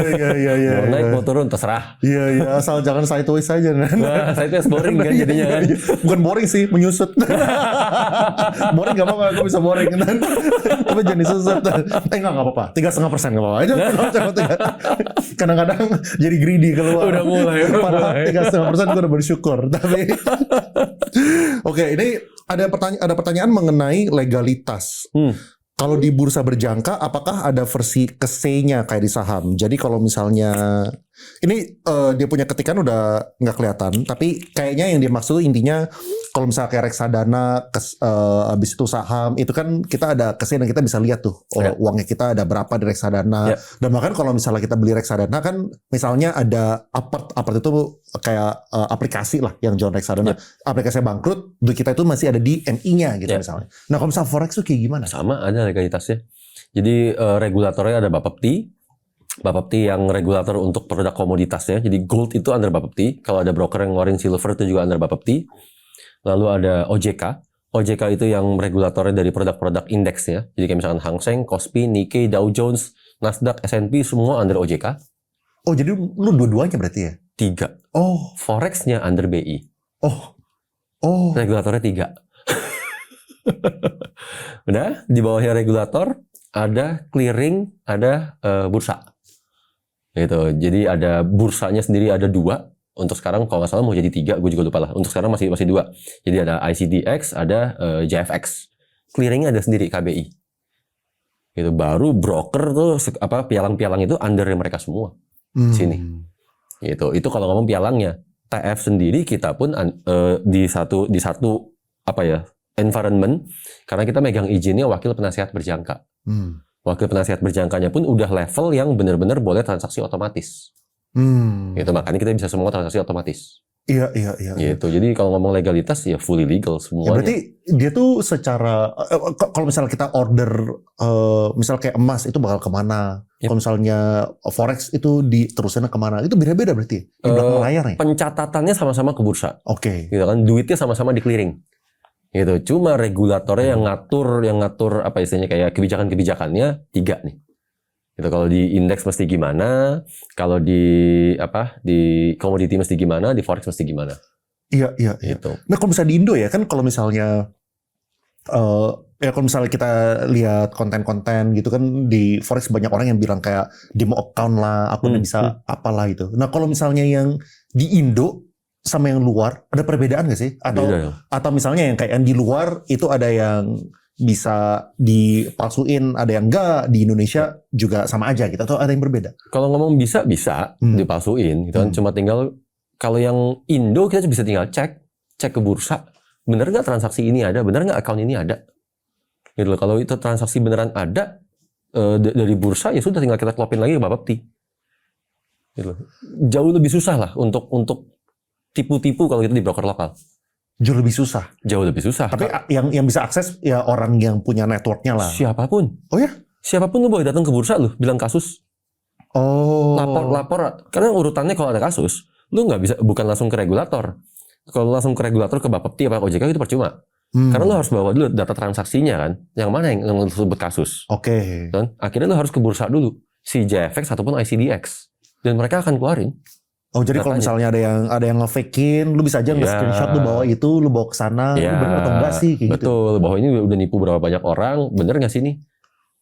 Gitu loh. Kayak account lu kalau dicek itu ada. Lu kalau misalnya lu mau iseng ke clearing, ke bursa, cek nama lu, nomor account lu, sampai transaksi lu. Transaksi lu setiap harinya tuh ada, kecatat. Gitu. Sementara kalau orang-orang yang pakai broker luar, wah, bursanya siapa? Clearingnya siapa? Jangankan gitu ya, kita nggak usah mikir kejauhan sampai bursa sama clearing. Saat lo setor dana, kemarin kan lo setor dana itu ke segregated account. Betul. Okay. Benar kan? Saat lo open account di broker luar, emang lo tahu itu ke account apa? Apakah itu beneran ke side account? Kan itu. Kalau itu nggak beneran ke side account, artinya itu nggak nyampe ke clearing lo. Kan itu kan? Yang kedua, bursa. Emang lo bisa mengakses bursanya? Lo bisa minta data ke bursanya? Akhirnya jauh lebih marak transaksi fake itu dari broker-broker luar. Gitu yang bukan fake-nya sekedar demo account, tapi benar-benar di-provide sama brokernya. Dulu misalkan ya, dimasukin transaksi buy sell dulu. Dah, at the end of the day ternyata marketnya naik. Oke, sell-nya gue delete. Oh, dimodif. Modif dong. Oh. Transaksi lu profit terus dong setiap kali lu lagi show begini. Iya. Itu lain cerita kalau lu lagi running nih lu tunjukin. Oh ya, itu lebih fair lah. Iya. Gitu kan? Iya. Ada benefitnya nggak sih misalnya? Ini kalau misalnya kita ngomongin kripto contohnya ya. Kalau misalnya crypto exchange itu kan yang luar negeri itu kan tidak legal. Yang dalam negeri itu kan yang udah diregulasikan, Yep. udah legal lah gitu kan. Misalnya kalau misalnya luar negeri, misalnya kayak Binance lah, apalah OKX lah gitu kan, yang mereka belum memutuskan untuk buka cabang di Indonesia gitu kan. Betul. Nah, tapi kan ada benefit-benefitnya sehingga masih ada orang-orang itu tuh yang tetap menggunakan mereka. Contoh, Yep. misalnya mungkin gara-gara ini di luar negeri unregulated, jadi fitur-fiturnya lebih rich misalnya, atau enggak dari segi dia punya spread itu bisa jadi lebih tipis gitu gara-gara ini global liquidity misalnya gitu. Sehingga walaupun udah ditekanin terus harus pakai yang lokal, tapi tetap aja orang ada yang tetap prefer pakai yang luar gitu misalnya. Betul. Nah kalau misalnya di forex ada perbedaan dari segi fitur gitu-gitu nggak sih? Nggak ada. Kalau ngomong antara fitur, service dan lain-lain sama sih. Luar negeri tuh jauh lebih agresif kan, jauh lebih kreatif, jauh lebih agresif sehingga selalu terlihat lebih menarik. Kenapa orang juga selalu ke sana? Dan yang kedua, kalau kita ngomong berdasarkan masa lalu ya, jadi kalau lu browsing lah, masa lalu emang image lokal tuh jelek. Oh. Kalau ngomong masa lalu, yang dimana ini berapa nih? Sebelum tahun berapa nih kira-kira? Wah, gua waktu itu mulai mengenal industri ini kan tahun 2009-2010 ya. Itu gue juga banyak research, banyak browsing, even sekedar baca di Kaskus, di detik.com, di whatsoever forum-forum gitu-gituan, bahkan lu masuk milis-milis di Yahoo, ini zaman dulu banget nih. Oh itu mah negatif semua beritanya. Kan tipu-tipunya kejam banget. Gitu kan dari orang yang belum terlalu melek dunia online itu habis ditipu, banyak banget. Jadi memang image lokal tuh jelek. Tapi semakin kesininya lokal pun berusaha compete sama luar. Dan secara fitur sebenarnya nggak kalah. Dan tapi ya susah ya mengeduket masyarakat, apalagi kalau yang mengeduket justru yang oknum-oknum. Ya kan? Wah, udah makin susah lagi. Iya. Gitu. Konsep kayak reksadana di Traders Family apakah sudah berizin OJK? Oh ini yang tadi dimaksud. Mungkin kayak reksadana maksudnya iSignal maksudnya kali ya. Kayak otomatis gitu maksudnya. Masalah kalau reksadana kan kita taruh ya ini otomatis nge-tradingnya sendiri. Ya reksadana mungkin ya dianggap kayak gitu kali. Masukin bisa di-trading sendiri. Ini kalau reksadana kita milih produknya, kalau ini kita pilih fund manajernya. Betul. Ini kita milih, ya benar. Kita milih, iya. Karena lu bisa selektif bahkan sampai ke produknya kan. Dari satu analis pun lu bisa, misalkan ada analis XYZ. Analis XYZ ini ada gold, ada sterling, ada yen dan lain-lain. Lu cuma naksir sama goldnya doang, itu pun bisa. Kita lakuin di sini. Iya, benar. Berizin apa enggak? Tadi yang gue bilang kita izin WPA, level yang otomatis level IE. Gitu. Iya. Ini gue masuk segmen cara milih analis nih. Nah, ini yang gua kepentingan pribadi. Harus konsentrasi jangan sampai terjebak berarti gue. Yang brut itu pakai depannya apa ya? Enggak. Cara pilih analis gimana kok? Terus bagusnya setiap apa kita ganti analisnya. Cara menjahit analis yang benar kayak gimana? Nah, lu boleh share nggak kayak prinsip-prinsipnya itu kayak gimana? Oke. Pertama tergantung lu ya profil lu udah ngerti forex atau belum. Kalau udah ngerti forex mungkin kan lu ada produk favorit. Misalkan gue lebih suka gold, gue lebih suka pound sterling, gue lebih suka euro. Ini bagi orang udah tahu. Nah, kenapa ada orang memiliki preference tertentu? Misalnya mereka bukan cuma lihat oh ya yang penting di akhir bulan total sekian, cuannya, resikonya itu potensial risikonya berapa gitu. Movementnya kan beda. Kalau gold itu lu ya 500 pips gitu kan atau $50. Itu sebentar juga nyampe, sehari pasti nyampe. Sementara kalau lu di euro gitu, apa Aussie dollar itu nggak nyampe lu. Itu butuh waktunya berhari-hari, mungkin minggu, gitu kan. Tapi kan ini balik ke profil. Profil gue nggak suka yang kayaknya kenceng banget pergerakan sehari 3% tuh kenceng. Sementara kalau forex pergerakan paling sehari 0,8%, 0,9%, 1% maksimum. Lu jauh lebih comfortable, kan nggak bisa paksa kalau itu profil orang. Itu bukan cuma tinggal di adjust sama lotnya, ya udah yang goldnya secara lot, tapi secara movement tuh nggak bisa paksa ini jadi selesai sehari kan? Iya. Benar dong.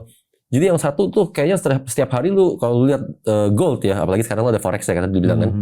Yang gold lu sehari ada pending order baru, tiba-tiba hilang lagi. Pending order baru hilang lagi. Tahu udah kayak execute aja, udah done. Yang forex, lu lihat pending order mungkin dalam sehari 2 hari belum dijemput.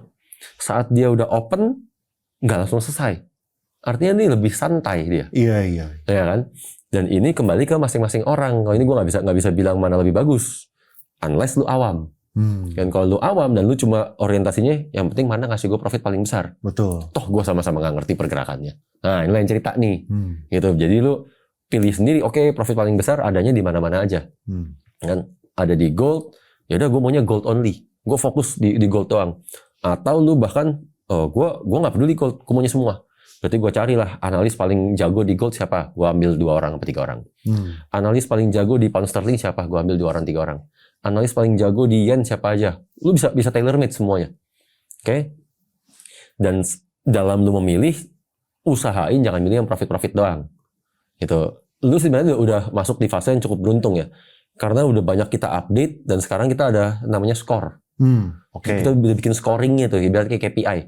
KPI yang kita open ke publik. Bahwa parameternya dia bisa profit bulanan. Jadi paling gampang step pertama kita lihat grafik dari luar ya. Iya, boleh. Gini. Ya, paling gampang kita lihat dari luar gini dong. Misalkan kita naksir sama yang ini deh, lihat dulu. Iya. Udah paling gampang. Paling visible pertama kan grafik ini. Iya. Kalau grafik ini amburadul ke bawah, pasti orang nggak minat juga. Ya kan? Lihat total profit, total pipsnya, dan udah berapa lama. Berarti kan 20 bulan, udah oke lah, lumayan lama. Terus ngeliat berikutnya, ini kalau orang awam biasanya nggak gitu ngerti. Bahwa ini artinya, ini risk to reward ratio-nya, ini holding period-nya. Jadi holding period-nya nggak hanya sampai 1 hari artinya. Ya kan? Average dia, jam. Ya, per bulan dia average paling nggak 6 kali. SL dia berapa, rata-ratanya, TP dia berapa, rata-ratanya, dan seterusnya nih. Ini datanya komplit semuanya. Tapi kalau nggak gitu ngerti bagian ini, bagi yang awam-awam, at least masuk ke sini statistik. Statistik itu cuma butuh lihat ini kan biasanya orang kan. Beneran profit nggak sih ngikutin ini orang setiap bulannya? Oke, kita bisa lihat dari tahun 2025, dia profit terus nih, stabil nih, jumlah signalnya selalu stabil, profit dia stabil. Sampai 2026 kayak begini. Mau Juli dia loss, tapi lossnya sesuai rata-rata profit dia. Signalnya pun nggak berlebihan, artinya dia nggak revenge, gitu kan? Karena ada nih cukup banyak yang dia misalkan jumlah signalnya 5, 6, 9, 8 gini ya. Begitu dalam kondisi loss tiba-tiba meledak dari 20 jadi 30. Itu mengartikan dia kalau lagi loss revenge loh nih orang. Hati-hati nih. Gitu kan. Kalau sementara kalau yang model begini, ini orang masih oke. Dia bisa ngerem. Nah, selanjutnya udah sangat-sangat kita permudah lihat di bagian skor. Ini update terbaru sebenarnya. Iya.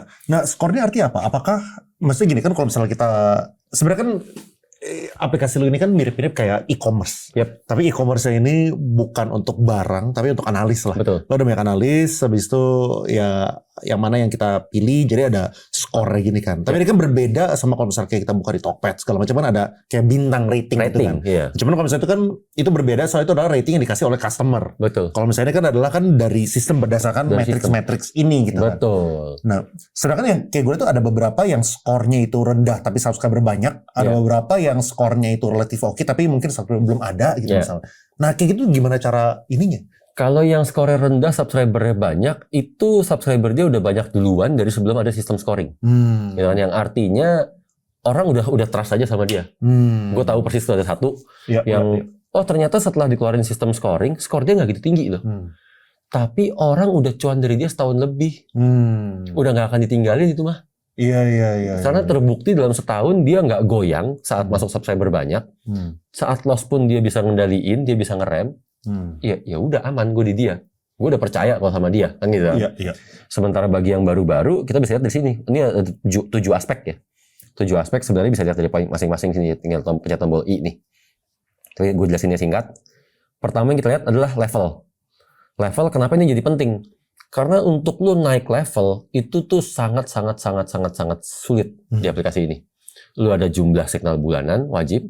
Lalu lu harus mencapai rata-rata profit lu bulanan, lalu lu nggak bisa intervensi, lu selalu harus pakai trading plan dan seterusnya. Lu harus naik kalau mau sampai level mentok itu 14 kali.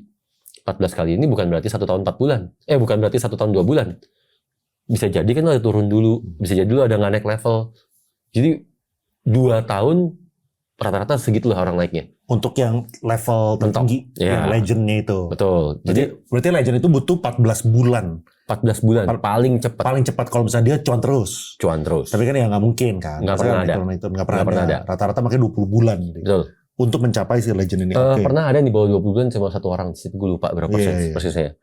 Lalu kedua kita lihat dari status channel. Status channel ini dulu lihat nih. Jadi kita bikin parameter apa ya yang bisa ngunci si analis-analis ini jangan sampai over loss. Dan overloss itu dia mencapai loss tertentu, dia udah nggak bisa nge-post signal. Jadi dia udah nggak bisa bikin investor ini overloss. Gitu kan. Udah kita bikinlah si status kemitraan. Ada centang hijau, ada centang abu-abu di sini. Dan untuk dapetin centang hijau ini, lagi-lagi dia mesti konsisten. Ya, dia mesti proof lah, dia mesti ngebuktiin bahwa dia bisa sekonsisten apa, sekalinya dia fail itu cuma sebulan. Gitu loh. Oh.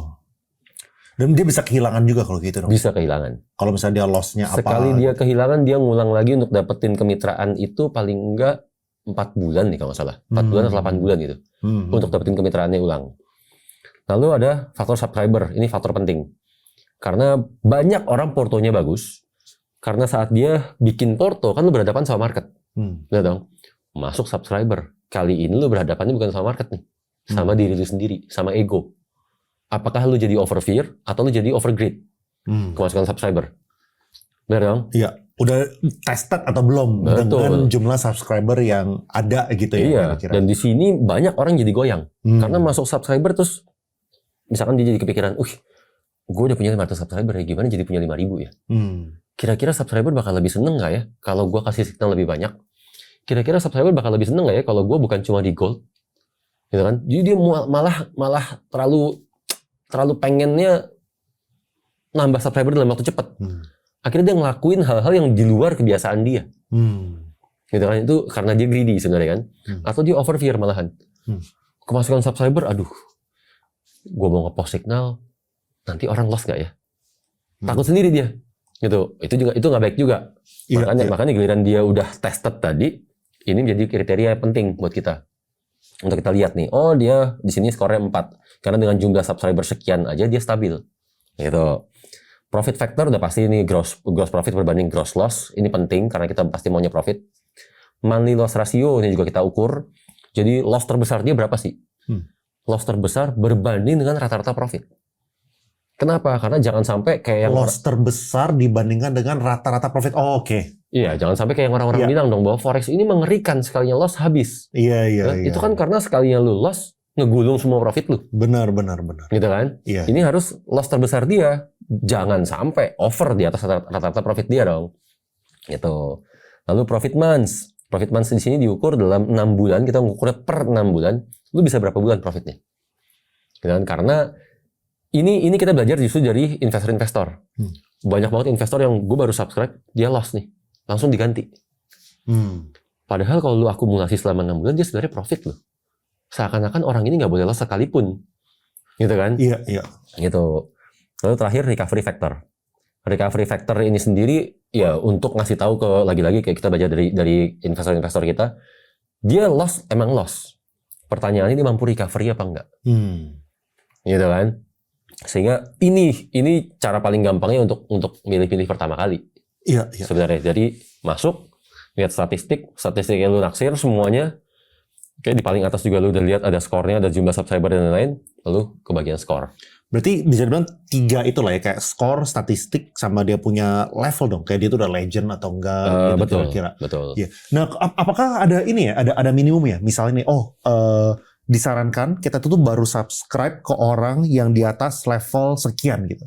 Kalau disarankan sebenarnya ke master, minimum. Kenapa? Karena lu untuk mencapai master itu stepnya panjang. Ada newbie, ada rookie. Rookie sendiri 2 nih, rookie 1, rookie 2. Lalu ada pro 1, pro 2. Ada elite sendiri kalau nggak salah itu 3 ya. Lalu master 5. Jadi untuk lu nyampe master nih jelas stepnya panjang, konsistensi lu udah teruji sejauh mana. Sementara kalau elite nih baru teruji 5 bulan. Gitu kan? Yang kedua, kalau lu nyampe elite, nggak mungkin lu udah punya status kemitraan. Karena untuk lu dapetin status kemitraan itu, paling nggak lu nyampe di elite level berapa ya, gue lupa tuh. Baru itu pun baru abu-abu. Gitu loh. Oh, kemitraan gue ada abu-abu, ada yang tidak ada centang, abu-abu, sama hijau gitu kan. Betul. Kalau yang hijau ini yang udah fully protected. Gitu. Jadi benar-benar kita kunci by system, analisnya nggak bisa overloss. Kalau abu-abu dia hampir lah baru-baru dia secara porto udah oke, udah konsisten, tapi belum benar-benar belum mentok lah misalnya gitu. Berarti analis-analis yang elit ke bawah ini sebenarnya mereka tuh dalam tahap proving stage gitu ya. Lu bangun porto aja dulu. Bangun porto. Gitu kan, karena kan sama kayak orang ngebangun karir lah ya. Iya. Bangun karir lantaran kerjaan lu bagus sekali kan nggak berarti kita bilang oh ini orang jago banget. Iya. Seberapa konsisten lu bikin kerjaan sebagus itu kan gitu. Iya. Ini ada orang yang nanya menarik nih. Gimana cara melihat potensi analis yang masih di bawah master bahwa ini analis bagus ke depannya? Ini kayaknya lagi berusaha buat nyari hidden gem ya. Tapi kayak insentif orang untuk mencari yang di bawah master itu apa kalau kayak gitu? Lebih murah harganya. Oh. Karena kan dari scoring tadi kan ada scoring gini ya. Oke, ada scoring di sini yang kalau lihat dia berdasarkan level. Artinya semakin tinggi level lu, bobotnya semakin besar. Otomatis kalau lu elit bobotnya masih kecil dong. Oke. Lalu kedua ada status kemitraan di sini. Kalau lu level elit udah otomatis lu nggak mungkin centang hijau aja, ya kan? Ini ngasih dampak kemana? Skor lu semakin rendah, harga channel lu semakin murah. Gitu kan? Oh dikunci dari skor. Iya. Bukan dikunci dari level ya. Kayak otomatis nyambung. Total skor ini kita akumulasiin lagi dari semua bobotnya. Sekarang total skornya berapa? Skor paling tinggi harga lebih mahal. Gitu kan? Tapi bukan berarti nggak ada hidden gem. Iya. Bahwa orang ini secara level memang nggak bisa compete. Secara level, secara status kemitraan memang nggak bisa compete. Secara subscriber ya belum bisa compete lah karena dia belum muncul. Tapi bisa jadi dia sebenarnya bibit unggul. Gitu kan? Ya lihatnya dari poin-poin yang lain ini aja. Apakah Bro Tito ada yang di bawah master? Apakah ada? Jawabannya ada. ada. Karena gue lihat dari statistik yang gue lihat gini lah. Kalau gue selalu lihat statistik orang itu, gue lihat nggak cuma lihat profit, tapi gue justru mau lihat ada loss-nya. Kalau transaksinya profit semua setiap bulan, gue biasanya malah kurang suka. Karena gue nggak tahu kalau lagi ketemu market yang nggak sesuai sama dia bisa ngendalin diri atau enggak. Jadi gue tuh selalu nyari yang ada loss-nya. Pas lagi ketemu market yang jelek, gimana lu? Kan gitu kan, ibaratnya gini lah. Kan katanya semua orang itu diuji, atau kita bisa lihat sifat asli seseorang hanya dalam dua hal. Kita lagi benar-benar bahagia atau lagi benar-benar susah. Gitu kan? Iya. Nah, gue justru pengen lihat pas lagi susah. Lagi susah dia gimana? Iya. Gitu loh. Tolong tanyakan apakah metode analis yang sekarang bisa bertahan sampai seterusnya? Maksudnya? Nah, itu mungkin pertanyaan kayak gini kali ya. Kalau gue interpretasiin, apakah mereka kalau misalnya udah nemuin cara, itu caranya tuh mereka konsisten lanjutin terus, atau sebuah cara ini tuh terus berevolusi gitu? Mereka harus backtest dengan cara-cara baru segala macam. Jadi apakah mereka tuh udah ketemu cara formula gitu kan, yang dimana begitu mereka udah temuin, mereka bisa tinggal jalanin terus-menerus atau terus diupdate? Kalau ngomong kondisi sekarang, analisa yang sekarang, gue sangat-sangat yakin itu mereka seterusnya akan sama hasilnya. Karena yang mereka pakai pola yang gue ajarin. Nah, pertanyaan gue gini ya, soalnya kan sekarang kita juga tahu ada perkembangan AI segala macam gitu kan. Nah, apakah itu akan mengakibatkan perubahan gitu ya? Kayak orang kan selalu berusaha untuk kayak one up the previous historical high lah. Orang dulu yang paling jagonya dengan metode kayak gini, mereka berusaha untuk identifikasi cara baru untuk lebih jago dibandingkan dengan cara sebelumnya gitu. Apakah berpotensi perubahan atau yang lu lihat patternnya forex atau gold ya selalu kayak gini gitu for the past X years gitu? Sama aja ya? Sama aja. Karena penggerak marketnya kan yang gajah-gajah tuh.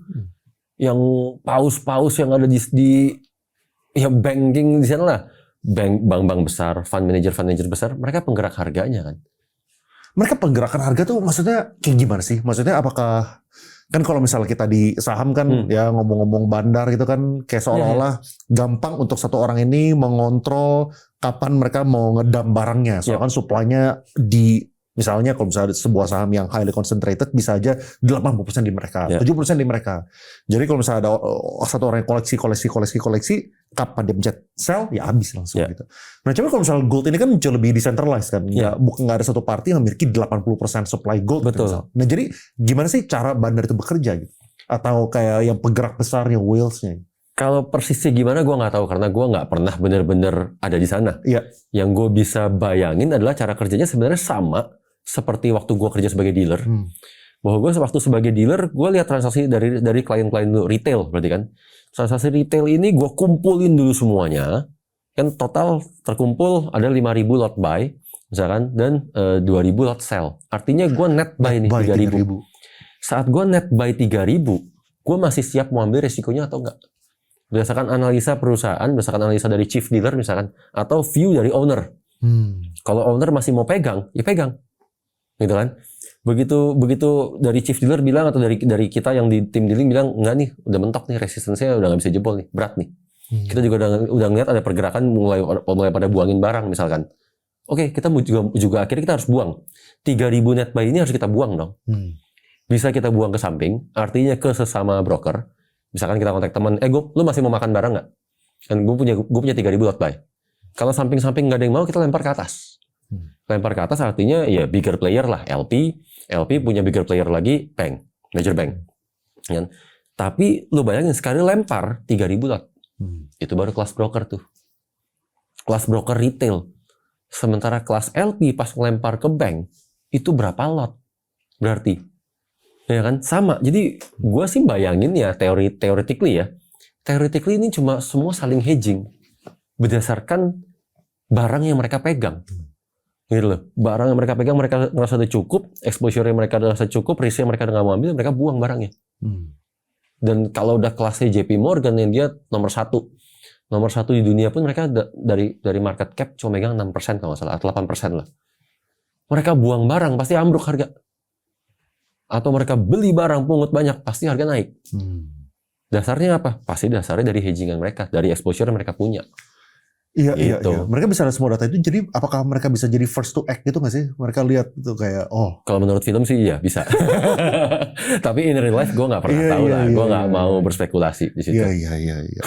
Oke, terus ada orang nanya nih bro, ideally subscribe berapa analis kok dalam berbagai tier modal? Apakah harus kayak the more the merrier gitu kan? 20 gitu kan? 30 gitu kan? Atau kayak kalau misalnya mungkin kalau misalnya Bro Andri ikutan main forex juga satu dia pilih ya. cacing naga. All in. Iya. Gimana nih yang benar kayak cari spektrum yang menurut lu paling direkomendasikan buat orang yang bukan dalam di forex kayak gimana? Sebenarnya sih tergantung dana, gitu kan? Karena kita ngomong paling begonya dulu ya. Gue nggak pernah menyarankan satu analis. Kenapa? Karena kalau satu analis lu benar-benar bergantung sama satu orang. Dan gue sih secara prinsip gue nggak pernah mau hidup gue bergantung sama orang, gitu kan. Jadi kalau bisa gue rely on beberapa orang deh, gitu kan. Biar secara teori juga mereka saling cover. Saat di sini lagi loss, di sini profit, gitu kan, dan seterusnya. Tapi sekarang kita mikir simple. Kalau misalkan minimum 3 lah gue bilang, minimum 3 analis cost gue berapa sih? Kan gitu dong. Kalau 3 analis ini gue subscribe, beneran nggak mereka saling cover? Pertama gue lihat, oh iya, di sini lagi profit, di sini lagi loss. Atau mereka bisa sama-sama profit, tapi nggak pernah loss barengan. Oke, ini aman. 3. Terjadi saling covernya. Yang kedua, gue akan lihat cost-nya dong. 3 analis, kalau masing-masing 300.000, kan berarti cost gue 900.000 sendiri. Gue harus pakai berapa lot nih untuk nutup cost? Kan itu dulu. Jadi jangan cuma lihat, oh modal gue gede. Subscribe aja sebanyak-banyak ya. Lu subscribe banyak, cost lu gede lu. Semakin besar cost lu, semakin tinggi target profit lu harusnya. Karena lu harus cover cost dulu. Ya dong. Nggak bisa lu cuma ngeliat, oh ini profit, tapi lu terus cari aman banget. Lu pakai lotnya kecil banget. Sementara yang lu subscribe berapa puluh analis. Nggak sehat nih. Ya. Bener kan? Itu baru nanti kita ya bisa utak-atik. Oke, gue siap dananya berapa, cost yang gue tanggung berapa kalau gue pakai minimum 3 analis, gitu kan? Ya udah, secara hitungan ini masih nutup cost dan gue masih profit. Ya, sebenarnya kan analisa itu tuh kan tidak wajib di iSignal kan sebenarnya kan? Nggak wajib kan sebenarnya kan? Jadi sebenarnya secara teori kalau misalnya orang yang budgetnya itu tidak tinggi, mereka juga ada yang pasti berbeda dong. Yang budget tidak tinggi bisa aja mereka bahkan satu orang share gitu misalnya, satu orang subscribe dipakai dia sama adiknya gitu misalnya. Ayo dia baik, ayo kita berdua baik. Gitu. Udah terjadi. Itu kita pernah nemuin begitu, kita sampai datengin. Ternyata mereka kerja secara tim. Mereka manual, gitu kan? Bukan manual sih, mereka semi otomatis. Semi otomatis dalam artian begitu handphonenya bunyi, jadi mereka punya satu handphone khusus nih.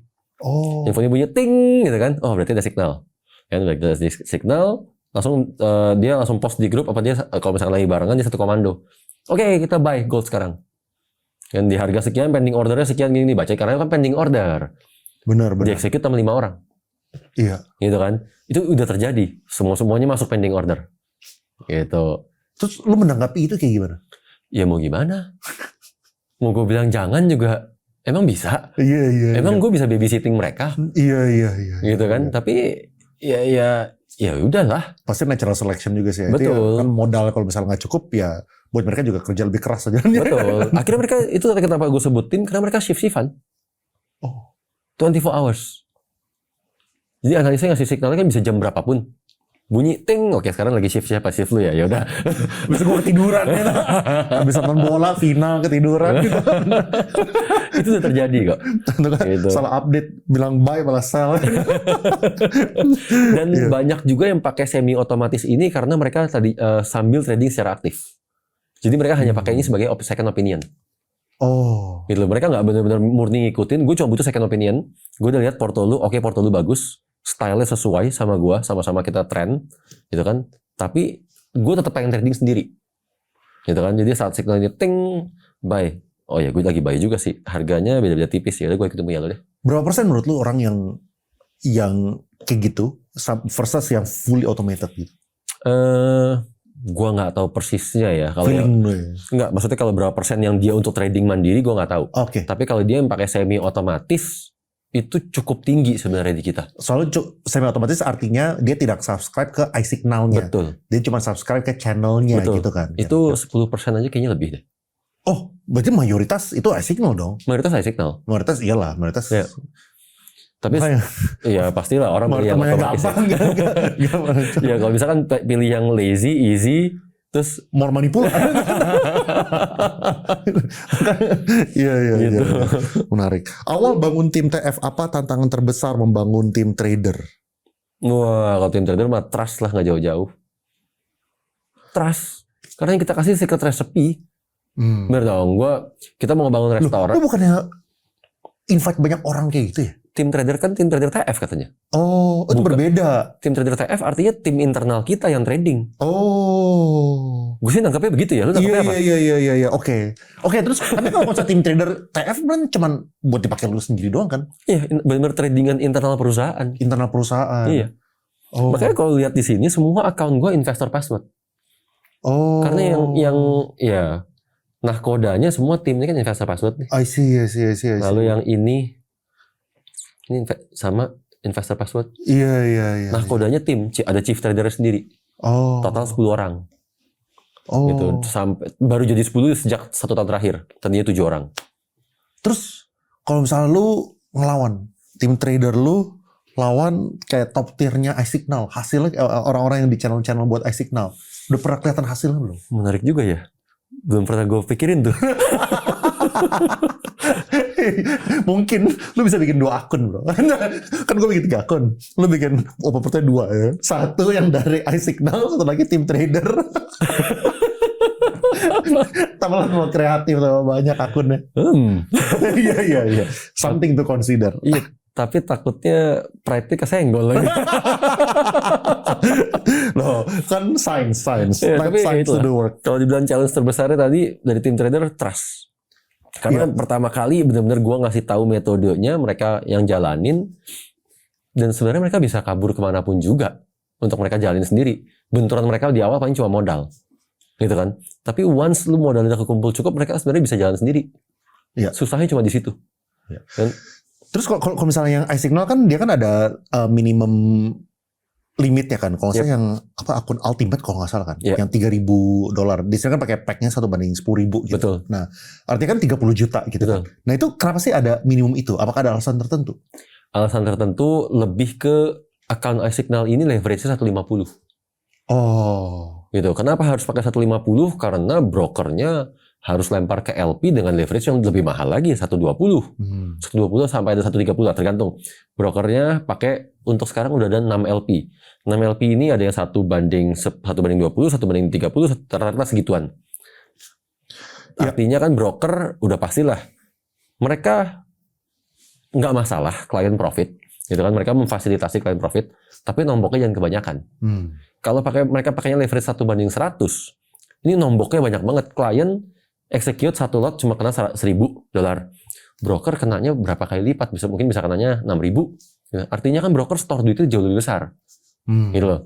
Kalau leverage-nya yang ini 150, ini 130 atau 120, oke lah masih kali 2 doang. Iya, Gitu iya, kan? iya. Dikalikan total equity-nya seluruh investor. Itu loh. Iya. Terus kalau misalnya analis ini ya, lu boleh share ini nggak sih kayak incentive structure mereka, kayak berarti kan lu harus desain sistem in such a way that si analis ini memiliki kepentingan yang sama dengan si investornya kan. Betul.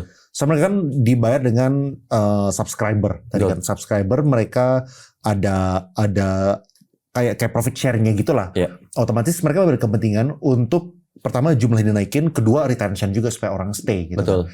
Nah lu boleh share nggak sih kayak kalau misalnya orang yang apakah paling besar itu dari subscriber atau masih ada yang lain gitu buat? Sebenarnya dua tahap ya.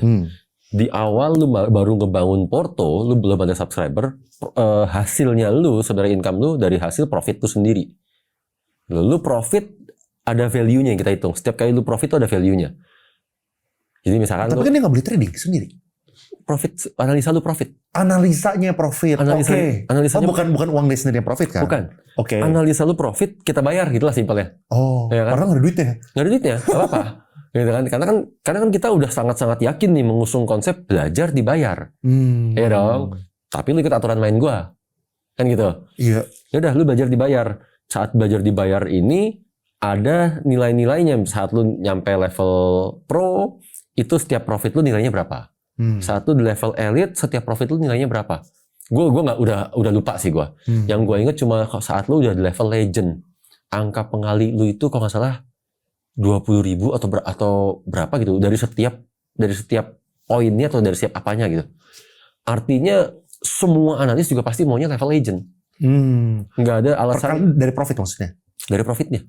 Dari profit mereka dikonvert jadi poin mereka dikonvert menjadi rupiah. Gitu kan. Kalau level lu turun, lu balik dengan angka convert yang kecil. Gitu kan. Jadi secara secara alamiah analis nggak mau levelnya turun. Benar. Kepentingannya mereka profit terus-terusan. Iya. Biar konversinya mereka juga semakin besar. Yang kedua sekarang bukan cuma dari situ, dari subscriber. Yang kedua dari nilai cash out-nya sendiri. Nilai cash out-nya sebelum lu mencapai centang hijau, lu nggak bisa cash out 100%. Oh. Jadi lu kalau nggak ada centangnya, lu cuma bisa cash out kalau nggak salah 50% atau 30% gitu, gue lupa lah persisnya. Nanti lu nyampe centang abu, lu bisa cash out sampai 70%. Lu nyampe centang hijau, lu bisa cash out 100%. Itu ketabung? Ketabung. Oh, ketabung semua. Ketabung. Gitu kan, ketabung bahkan nanti saat lu tarik, di angka terakhir lu. Sekarang lu level apa? Gitu kan, jadi emang kita push mereka ke level tertinggi. Level tertinggi hanya bisa lu capai kalau lu konsisten. Gitu loh. Iya. Lu ngebikin behaviornya, incentivize mereka sesuai dengan behavior yang ideal sebagai trader. Benar, sehingga kepentingan mereka profit, kepentingan mereka porto, ngebangun porto. Semakin porto lu bagus, semakin lu nggak volatile begini portonya, ya lu dapat uangnya semakin cepat dan semakin banyak lu. Iya. Setelah itu barulah investor tertarik dong. Setelah ngeliat porto lu, portonya bagus sih, stabil, bisa ngejaga loss-nya, orang mulai subscribe kan. Saat orang subscribe, ya gue ambil fee, udah pasti. Iya. Sebenarnya buat si trader ini pasti kepentingan mereka terbesar itu di sisi subscription-nya kan berarti. Yep. So itu yang dari segi jumlah kan lebih besar. Betul. Kan? Tapi kan semuanya butuh motivasi awal. Betul. Motivasi awalnya ya kita yang ngasih insentif. Iya.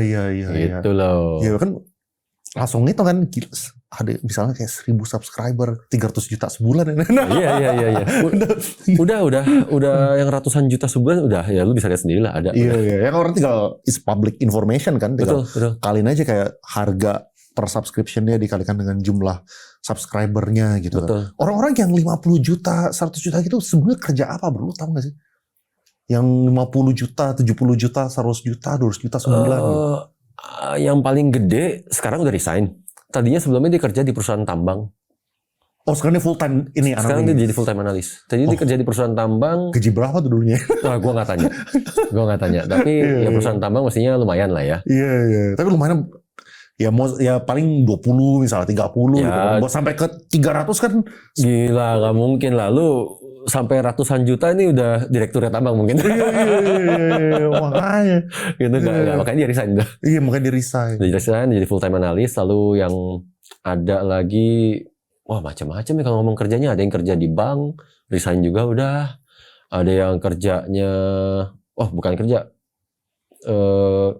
kuliah nggak diterusin kuliahnya. Masih umur 20-an. 20-an. Belasan ada.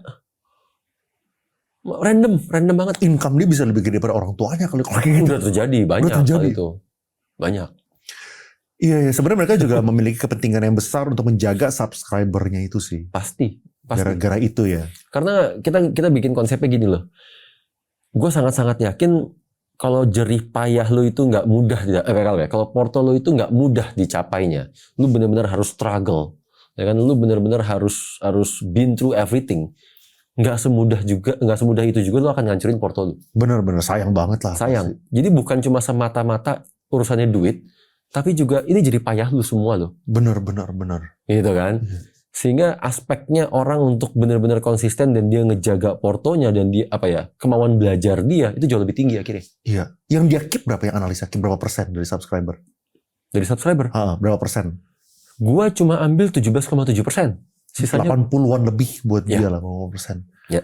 Iya, itu lebih gede daripada bisnis, bro. Kalau misalnya sampai 300 juta sebulan tuh 3,6. Betul. UMKM kan 4,8 M.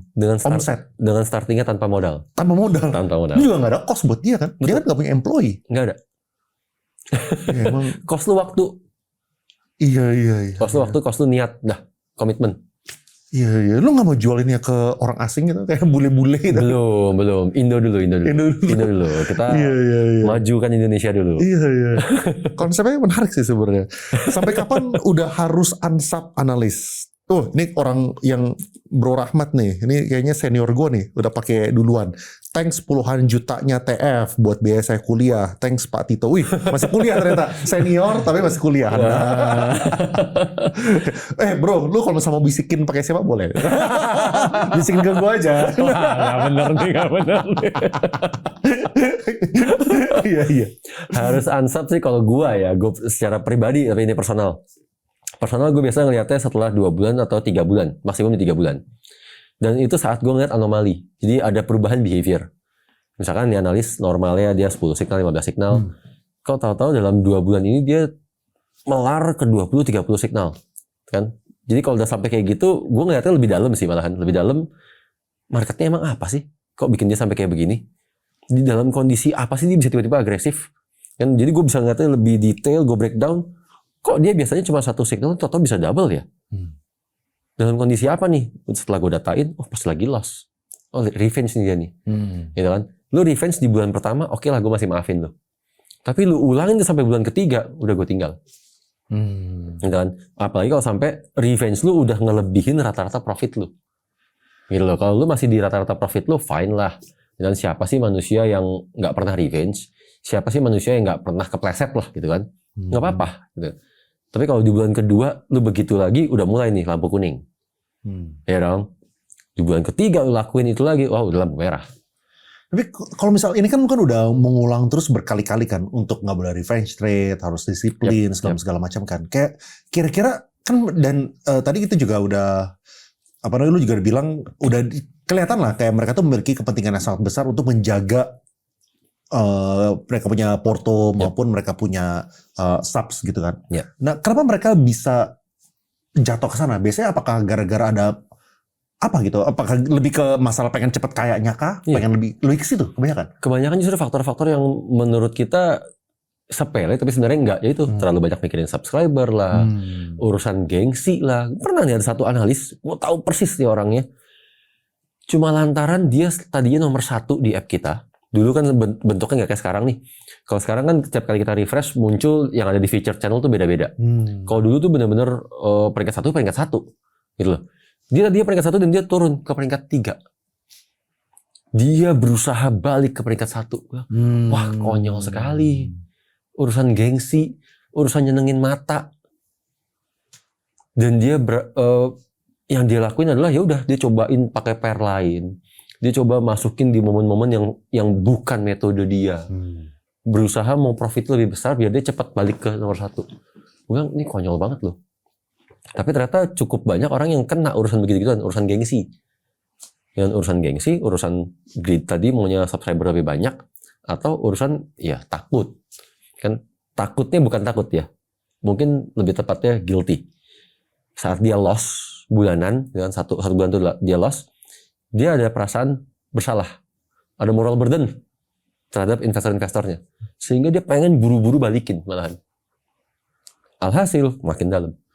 Dengan kondisi sekarang, gimana kan sekarang udah lebih mature lah dibandingkan dulu kan. Analisa juga pengalaman yang memberikan eye signal udah lebih lama dibandingkan dulu kan. Apakah masalah ini tuh masih ada atau udah lebih hilang gitu? Masih ada, cuma udah jauh lebih sedikit. Sebenarnya sih kalau di kondisi sekarang gue harus berterima kasihnya sama analis-analis yang lain malahan. Karena bisa dengan mudahnya gue ngasih contoh. Bahwa ini lihat nih yang subscribernya paling banyak deh, paling gampangnya. Lu lihat yang subscribernya paling banyak ini, dia di angka ribuan, udah hampir setahun nih sekarang. Kalau nggak salah mungkin udah setahun. Dengan subscriber di atas 1.000. Artinya dia terima income ratusan juta ini, udah setahun lebih loh. Punya miliaran ya. Udah miliaran sekarang dia terimanya. Bener-bener dari nobody sekarang udah sampai punya miliaran. Mungkin kalau misalnya tinggalnya di daerah sih udah jadi kalau setempat kali. Dan emang tinggal di daerah. Oh, tinggal di daerah? Tinggal di daerah. Oh. Lu lihat porto dia sekarang. Pernah nggak sih dia loss? Pernah. Nyatanya nggak ditinggal kan sama investor. Gitu kan. Iya kalau dibilang ada tuh buktinya investor yang unsubscribe ada. Tapi angka dia tetap paling tinggi. Tetap ratusan juta. Gitu. Jadi gue benar-benar punya perfect sample, dan contoh-contoh perfectnya nih bahwa nih loh, tiru aja ini. Kalau dulu gue ngomong by teori semua, sekarang gue ada contoh, lu tiru aja yang begini nih. Dah lihat dia bisa loss kok, dia bisa 2 bulan loss kok. Tapi yang penting kalau lagi loss dia bisa ngebatasin. Kedua saat dalam hal ngasih signalnya dia konsisten begitu-gitu juga. Gitu. Dan semuanya konsistensi dia terjaga dalam kondisi market kayak apapun juga. Dia tetap menjadi seperti itu. Itu yang bikin dia dipercaya. Gitu. Jadi waktu itu gue pernah ngomong ke analis gue, lu mesti bedain antara orang sekedar kecewa sama orang kapok. Benar. Bener. Kalau kita sekedar kecewa, loss, oh ya udahlah, loss, ya udah deh, nggak apa-apa. Gue masih ada trustnya, gue masih mau coba lagi. Tapi kalau sampai orang kapok, itu sih udah nggak akan balik lagi tuh. Bahkan channelnya lu gitu kan, udah di blacklist. Dia udah gak akan pernah nengok lagi loh kalau sampai orang kapok. Tolong bedain di situ sebenarnya. Nah, terus waktu ini pertama kali gue jelasin ke beberapa teman, terutama teman-teman yang belum pernah trading forex lah. Mereka ada yang bilang ini sama nggak sih kayak robot trading gitu. Jujur ya, waktu zaman robot trading itu gue nggak aktif. Maksudnya nggak aktif, gue tidak ngikutin. Robot trading yang mana nih? Yang kejadian apa sih? Ponzi ya berarti ya? 5 tahun lalu. Oh iya, robot Ponzi berarti. Robot Ponzi, iya betul.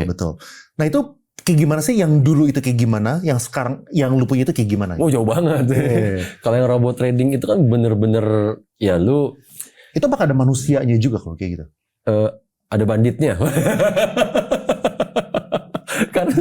karena dia pakai sampulnya forex. Gitu, sampulnya forex terus seolah-olah transaksi itu trading otomatis gitu kan, artinya lu pakai EA atau robot tadi, jadi lu cuma tinggal taruh duit, robotnya lu aktifin di account lu, transaksi berjalan otomatis gitu kan. Tapi transaksinya semua manipulasi. Bahwa seakan-akan kalau lu selalu profit mulu itu udah kerjaan dari back end-nya si broker. Dan makanya mereka bisa promise ke lu, bisa janji ini kan kalau nggak salah sehari 2% ya kalau salah. Ada yang sehari 2%, ada juga robot 700% setahun berarti. Iya. makanya itu masif sekali itu korbannya. Bahkan sampai ada yang waktu itu gimmick-gimmicknya adalah karena kita rame-rame kita bisa gerakin market. Gitu kan. 100.000 gitu. Iya. 100.000 rupiah. Jadi mereka bilang dikali berapa? Yang penting kita semua rame-rame ngeklik bersama. Nanti di jam berapa kita semua klik buy, market akan naik. Jam berapa klik sell, market akan turun. Orang percaya dong bagi yang awam. Iya yuk. Kita gerakin market, itu bukan gerakin market, yang gerakin brokernya loh. Gitu loh. Jadi kalau ini murni dikontrol sama si broker dan dia skemanya pun skema Ponzi. Gitu kan, lu ada janji profit berapa, di lock dan lalu berapa lama dan seterusnya lah. Gitu. Kalau kita murni ini konsep apa ya? Konsep dari kita untuk kita. Kan belakangnya human. Analis-analis itu kesebar seluruh Indonesia. Total kalau yang pernah join total sih udah kayaknya 60.000 aja lewat. aktif sekarang 20 ribuan aktif kan. Portonya mereka udah ke record ya, itu kan ada dia berapa bulannya, seberapa real orangnya, ya lu tinggal flashback lihat di video-video gue zaman tahun 2021 2022 itu gue ketemuin orang-orangnya banyak. Ini kali ya tradingnya, kalau misalnya robot trading itu ya pasti kalau misalnya kita cek ke regulator gitu ya nggak terekor semua. Betul. Kan. Sementara ini transaksinya mereka kita dulu lihat tuh bisa locking lah, bisa semua atau buy semua. Karena mereka punya style-nya masing-masing yang variatif banget, benar-benar bebas mereka di sini. Iya. Itu terus nggak ada skema-skemaan dana lu harus di lock berapa lama. Oh yang dulu ada ya? Yang dulu ada. Oh. Dulu dana lu di lock berapa lama, target profit lu berapa itu ada. Kita mah nggak ada ngomong target profit berapa. Loss ya loss. Lu lihat mereka bisa loss kok bulanan gitu. Iya. Iya, bener. Lu mau tarik anytime silakan, bisa gitu. Iya. Terus menurut lu ya kayak apa sih common mistakes orang-orang yang milih analis gitu? Kayak yang lu lihat yang kayak investor yang mereka mengeluh kok saya rugi saya milih analis. Nah, kebanyakan mistakes mereka yang paling sering lu lihat itu apa? Kalau dulu sebelum ada menu skor, mereka hanya lihat dari statistik. Dari statistik, dan mereka selalu tergiur saat lihat wah profitnya 3.000 pips, profitnya 5.000 pips, profitnya bahkan ada yang sampai 10.000 pips. Mereka selalu tergiur sama itu. Dan itu yang di-subscribe. Karena dasarnya adalah mereka pengen profit sebesar-besarnya dalam waktu yang sesingkat-singkatnya. Tanpa mereka sadarin, itu artinya kalau loss juga bisa segitu loh. Siap nggak lu sama lossnya? Jangan cuma lihat profitnya. Gitu kan? Itu common mistakes-nya. Yang selalu sampai sekarang masih terjadi. Sampai sekarang. Jadi bisa aja mereka tuh sebenarnya mengalami portonya itu bisa jackpot tuh di bulan-bulan tertentu kan. Bisa. Sampai 5.000 pips lah berapa bisa. gitu. Gue pernah kumpulin investor-investor sampai gue yang kaget sendiri lah, bengong-bengong gue. Pas ditanya profitnya berapa? 500%, 600%. Jangan salah, gue dikasih tahu kayak gitu gue takut. Gue bukan happy loh jadinya. Gue takut. Gitu kan, dianya seneng say thank you misalnya, wah makasih ya. Berkat TF sekarang jadi begini, udah beli mobil, udah beli rumah segala macam. Ntar lu gue takut lu sebenarnya lu. Gue nggak happy lu barusan lu ngasih tau gue 600%. Itu artinya lu risk lu gede banget. Lu pakai berapa analis sih? Ada yang pernah sampai pakai 60 analis, lu bayangin. Modal gede banget. Modal pasti gede. Modalnya M memang. Iya. Tapi 60 analis. Tapi 60 analis sebenarnya resiko buat dia gagalnya kecil dong sebenarnya, kan very diversified. Iya tapi sih. Tapi nggak kemana-mana itu jadi. Iya, gue juga nggak tahu lah itu. Gue nggak ngerti gimana story. Kalau lagi perform waktu itu gila-gilaan. Pas lagi perform memang gila-gilaan. Tapi pas lagi loss juga gila-gilaan. Dan akhirnya kan lu kayak diombang-ambing banget gitu loh. Bikin lu gini ya. Tujuan lu jadi investor kan mau ngebuang kebiasaan lu yang dikit-dikit ngeliatin market, ngebuang kebiasaan lu yang maunya profit melulu, mau ngebuang sisi greedy lu. Kok lu ngelakuin kebiasaan investor lu cuma pakai tangan orang? Itu kan yang gue bingung jadinya. Gitu. Jadi, aduh, kalau masih kebiasaan lamanya dibawa ke sini, ya hasilnya nggak berubah. Intinya itu loh. Iya. Nah ini mungkin dari sisi analis nih, dia pengen nanya, cara konsisten jadi analis setelah percobaan 3 bulan merah semua. 3 bulannya kapan nih kalau 3 bulannya sekarang tapi yang pada hijau, yang mungkin mesti dikasih advice sama bro. 3 bulan merah semua, pertama benar kata Bro Leon. Dalam kondisi market kayak apa dulu? Karena kita mesti tahu juga metode kita, style kita di mana, trend atau ranging. Yang kedua, ini nggak bisa ngomong 3 bulan loss melulu, artinya bagus atau enggak nih? Backtest apa enggak? Itu dulu. Ini kan, dan saat menjalankan sebagai analisnya, sesuai hasil backtest apa enggak?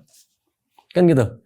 Jangan sampai nge-backtestnya apa, lalu ngelihat, wah si A nih lagi pada postingnya kebanyakan buy. Ya kan? Gue juga deh ikutan buy. Ya kan? Ini udah ngaco.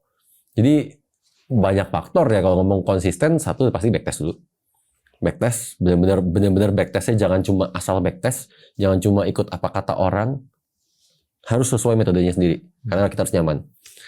Kedua, backtestnya jangan kependekan, minimum 2 tahun, 5 tahun cukup. Tapi minimal 2 tahun. Nggak perlu juga sampai 10 tahun, nggak perlu juga sampai 20 tahun. Lalu ketiga, saat jalanin, ya udah sesuai sama data backtest. Gitu, jangan ogah-ogahan, jangan tiba-tiba udah profit terus kita sok ide. Misalkan kita backtestnya di gold, terus ternyata profit tuh. Lakuin juga di yen, lakuin juga di euro, lakuin juga di sterling. Wah ini yang lain kan nggak ada backtestnya. Gitu loh. Lalu juga jangan paling banyak sisi keplesetnya adalah mengharuskan naik level. Setiap bulan kayak naro target tuh wajib naik level. Ini yang parah akhirnya. Pokoknya 0 sampai legend 14 bulan. Betul. Dan titik kepleset biasanya saat dari pro ke elite ke master, master ke legend. Itu titik kepleset. Gara-gara apa? Karena nggak sabar naik. Kan kayak master lah. Master lu 5 bulan di master. Naik ke legend. Ini kan udah yang lu nanti-nanti banget nih. Secara title lu berubah jadi legend. Secara income angka penggali lu berubah. Potensi lu dapat subscriber kali ini jauh lebih besar. Karena legend. Terlalu banyak unsur yang pengen lu kejar akhirnya kan. Kayak ini yang gue tunggu-tunggu banget nih. Gitu loh. Sehingga pas tinggal 1 level lagi dan dia taruhlah di seminggu pertama ngalamin loss. Iya. Malah sayang banget. Malah ke distract parah. Dia revenge habis-habisan, dia cari alternatif, cara-cara alternatif gitu kan. Mungkin jadi telepon temen lah, mungkin jadi nontonin YouTube-nya orang, mungkin jadi baca-baca forecasting di mana, gitu kan. Yang penting gimana caranya gue harus naik level nih. Nah, ini nih udah keluar jalur. Iya. Itu padahal kan nggak naik level aja. Kita selalu bilang kok loss itu biasa, losing months biasa. Ya kan, konsistensi itulah yang nanti akan menjawab semuanya. Iya. Gitu. Ya, menarik ya sebenarnya kehidupan sebagai trader tuh. Ya gue kebayang, ya kan soalnya secara peraturan kan mereka nggak boleh ngomong kan bahwa mereka ini trader lah, mereka ini analis lah, gitu-gitu kan. Bukan secara peraturan lah, hanya advice. Iya. Ya soalnya untuk kebaikan mereka juga. Betul. Sudah kan. Tapi gue nggak kebayang orang dari 20 juta tiba-tiba dapat 200-300 juta sebulan. Yang sekarang ratusan juta itu yang tahu cuma istrinya. Oh ya? Dia lifestyle-nya? Beli mobil sih. Beli mobil. Tiba-tiba Ferrari gitu. Enggak sampai Ferrari. Udah beli mobil, beli rumah juga sih. Iya. Tapi orang kan pasti keluarnya pada nanya, gila lu. Tiba-tiba kerja apa? Setahun dapat 3,6 M. Dia benar istrinya doang yang tahu. Jadi hebat. Jarang gua ketemu yang benar nurut begitu. Istrinya doang yang tahu, atau ada juga yang tahu cuma ibunya doang gitu kan. Tapi ibunya dikasih tahu juga nggak ngerti dasarnya. Dan akhirnya ibunya cuma bilang, nggak apa-apa, yang penting kamu halal kan kerjanya. Yang penting kamu nggak nipu orang kan. Ya udah jalanin, gitu loh. Soalnya kebanyakan orang kayaknya kalau misalnya mengalami kenaikan sampai 10x, lifestyle berubah kan. Pasti. Dari bawah sampai atas bro. Pasti. Gitu. Ada yang jadi OKB terus jadi hilaf, jadi ngawur banyak. Iya. Ada juga analis kita stop langsung. Begitu dia waktu itu gue inget udah nyampe berapa puluh juta ya. Kalau nggak salah 60 juta apa 80 juta gitu. Dia stop. Dia bilang mimpinya udah tercapai. Untuk jadi modal dia buka peternakan. Dan gue langsung yang, man, kenapa lu stop? Itu baru beginning lu, padahal lu 60 juta. Tapi mimpi dia ternyata bukan trading. Ya gue gak bisa paksa. Mimpi buka peternakan. Mimpinya itu. Jadi hasil dari situ, setelah dia mencapai angka 60 juta, udah jadi modal, dia bisa beli apa ya, beli kambing kalau gak salah. Dan dia bisa memulai mimpinya. Ya sudahlah, gue ikut bahagia aja deh. Walaupun sedih sebenarnya. Iya. Apa yang salah jika analis profit terus tapi belum dapat kemitraan? Ini POV analis lagi ya ini. Oh itu kan cuma gara-gara syarat kemitraan itu kan dia profit, tapi profitnya sesuai dengan rata-rata dia atau enggak. Gitu loh. Cuma itu aja sih. Oke. Nggak berarti jelek. Dan kadang kan kalau kayak sekarang market lagi mendukung banget, atau kayak lagi tahun lalu Oktober gitu lagi rally terus, orang bisa profit emang gila-gilaan. Atau kayak Januari 2026 profit gila-gilaan. Diulang lagi bisa nggak? Nggak bisa. Emang marketnya kita yang bentuk, emang kita yang gerakin. Dan dalam kondisi kayak gitu otomatis kan mempengaruhi rata-rata profit kita ya. Ya kan? Rata-rata profit kita jadi besar. Dan kita target bulanan kita tergantung rata-rata profit kita. Gitu. Tapi ya jadinya cuma ketunda aja. Apakah investor boleh menjadi analis juga? Banyak. Banyak yang kayak gitu? Banyak. Karena investornya penasaran. Oh. Jadi setelah mereka udah profit, mereka mulai mengagumi bahwa oh iya ya, selama ini yang di kepala dia menjadi trader tuh harus seperti apa, dia mulai berubah pemikirannya. Bahwa oh iya ya benar ya, pakai stop loss tuh bisa jadi profit malahan. Oh iya ya, nggak perlu gue trading banyak-banyak. Oh iya ya, gue cukup di satu metode doang, atau bahkan cuma di satu pair doang, ternyata bisa profit ya. Buktinya nih sekarang gue profit dari analis yang kayak begini. Dan mereka kali ini mau coba untuk dirinya sendiri. Gitu, karena sebelumnya mereka trading, nggak pernah berhasil, pakai analis jadi profit. Gitu kan? Udah berubah jadi believer sekarang nih. Saat jadi believer, sekarang mereka mau coba ke dirinya sendiri. Terus rata-rata gimana? Rata-rata nggak berhasil. Rata-rata stay as investor.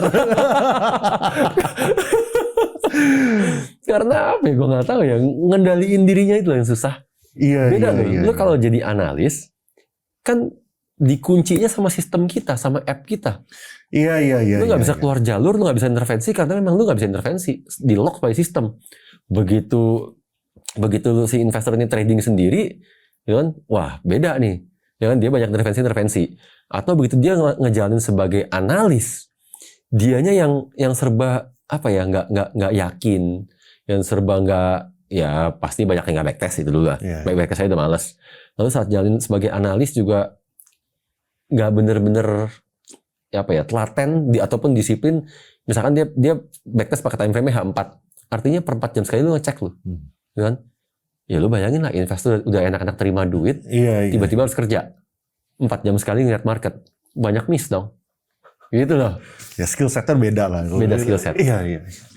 Berapa banyak orang yang ngimpi dari modal 500.000, 1 juta jadi 1 M. Karena di-influence oleh orang-orang kayak begini. Yang majority ini mereka nggak ngerti loh bahwa itu semua scam. Mereka cuma lihatnya kan, oh iya ya bener kok mereka ada pencet-pencet. Tahu-tahu jadi Ferrari, tahu-tahu jadi Lamborghini, tahu-tahu jadi McLaren. Ini semua di-provide sama brokernya loh. Mereka bahkan nggak pernah pakai real money. Gitu kan? Hasil loss-nya lu itulah yang jadi mobilnya mereka. Dalam sekian tahun terakhir, lu connya rata-rata sekian persen gitu misalnya. Betul. Nggak tahu, boleh sebut nggak sih lu punya range berapa? Kayak pas 5 tahun lah misalnya. Antara berapa sampai berapa lu punya pribadi? Setiap tahun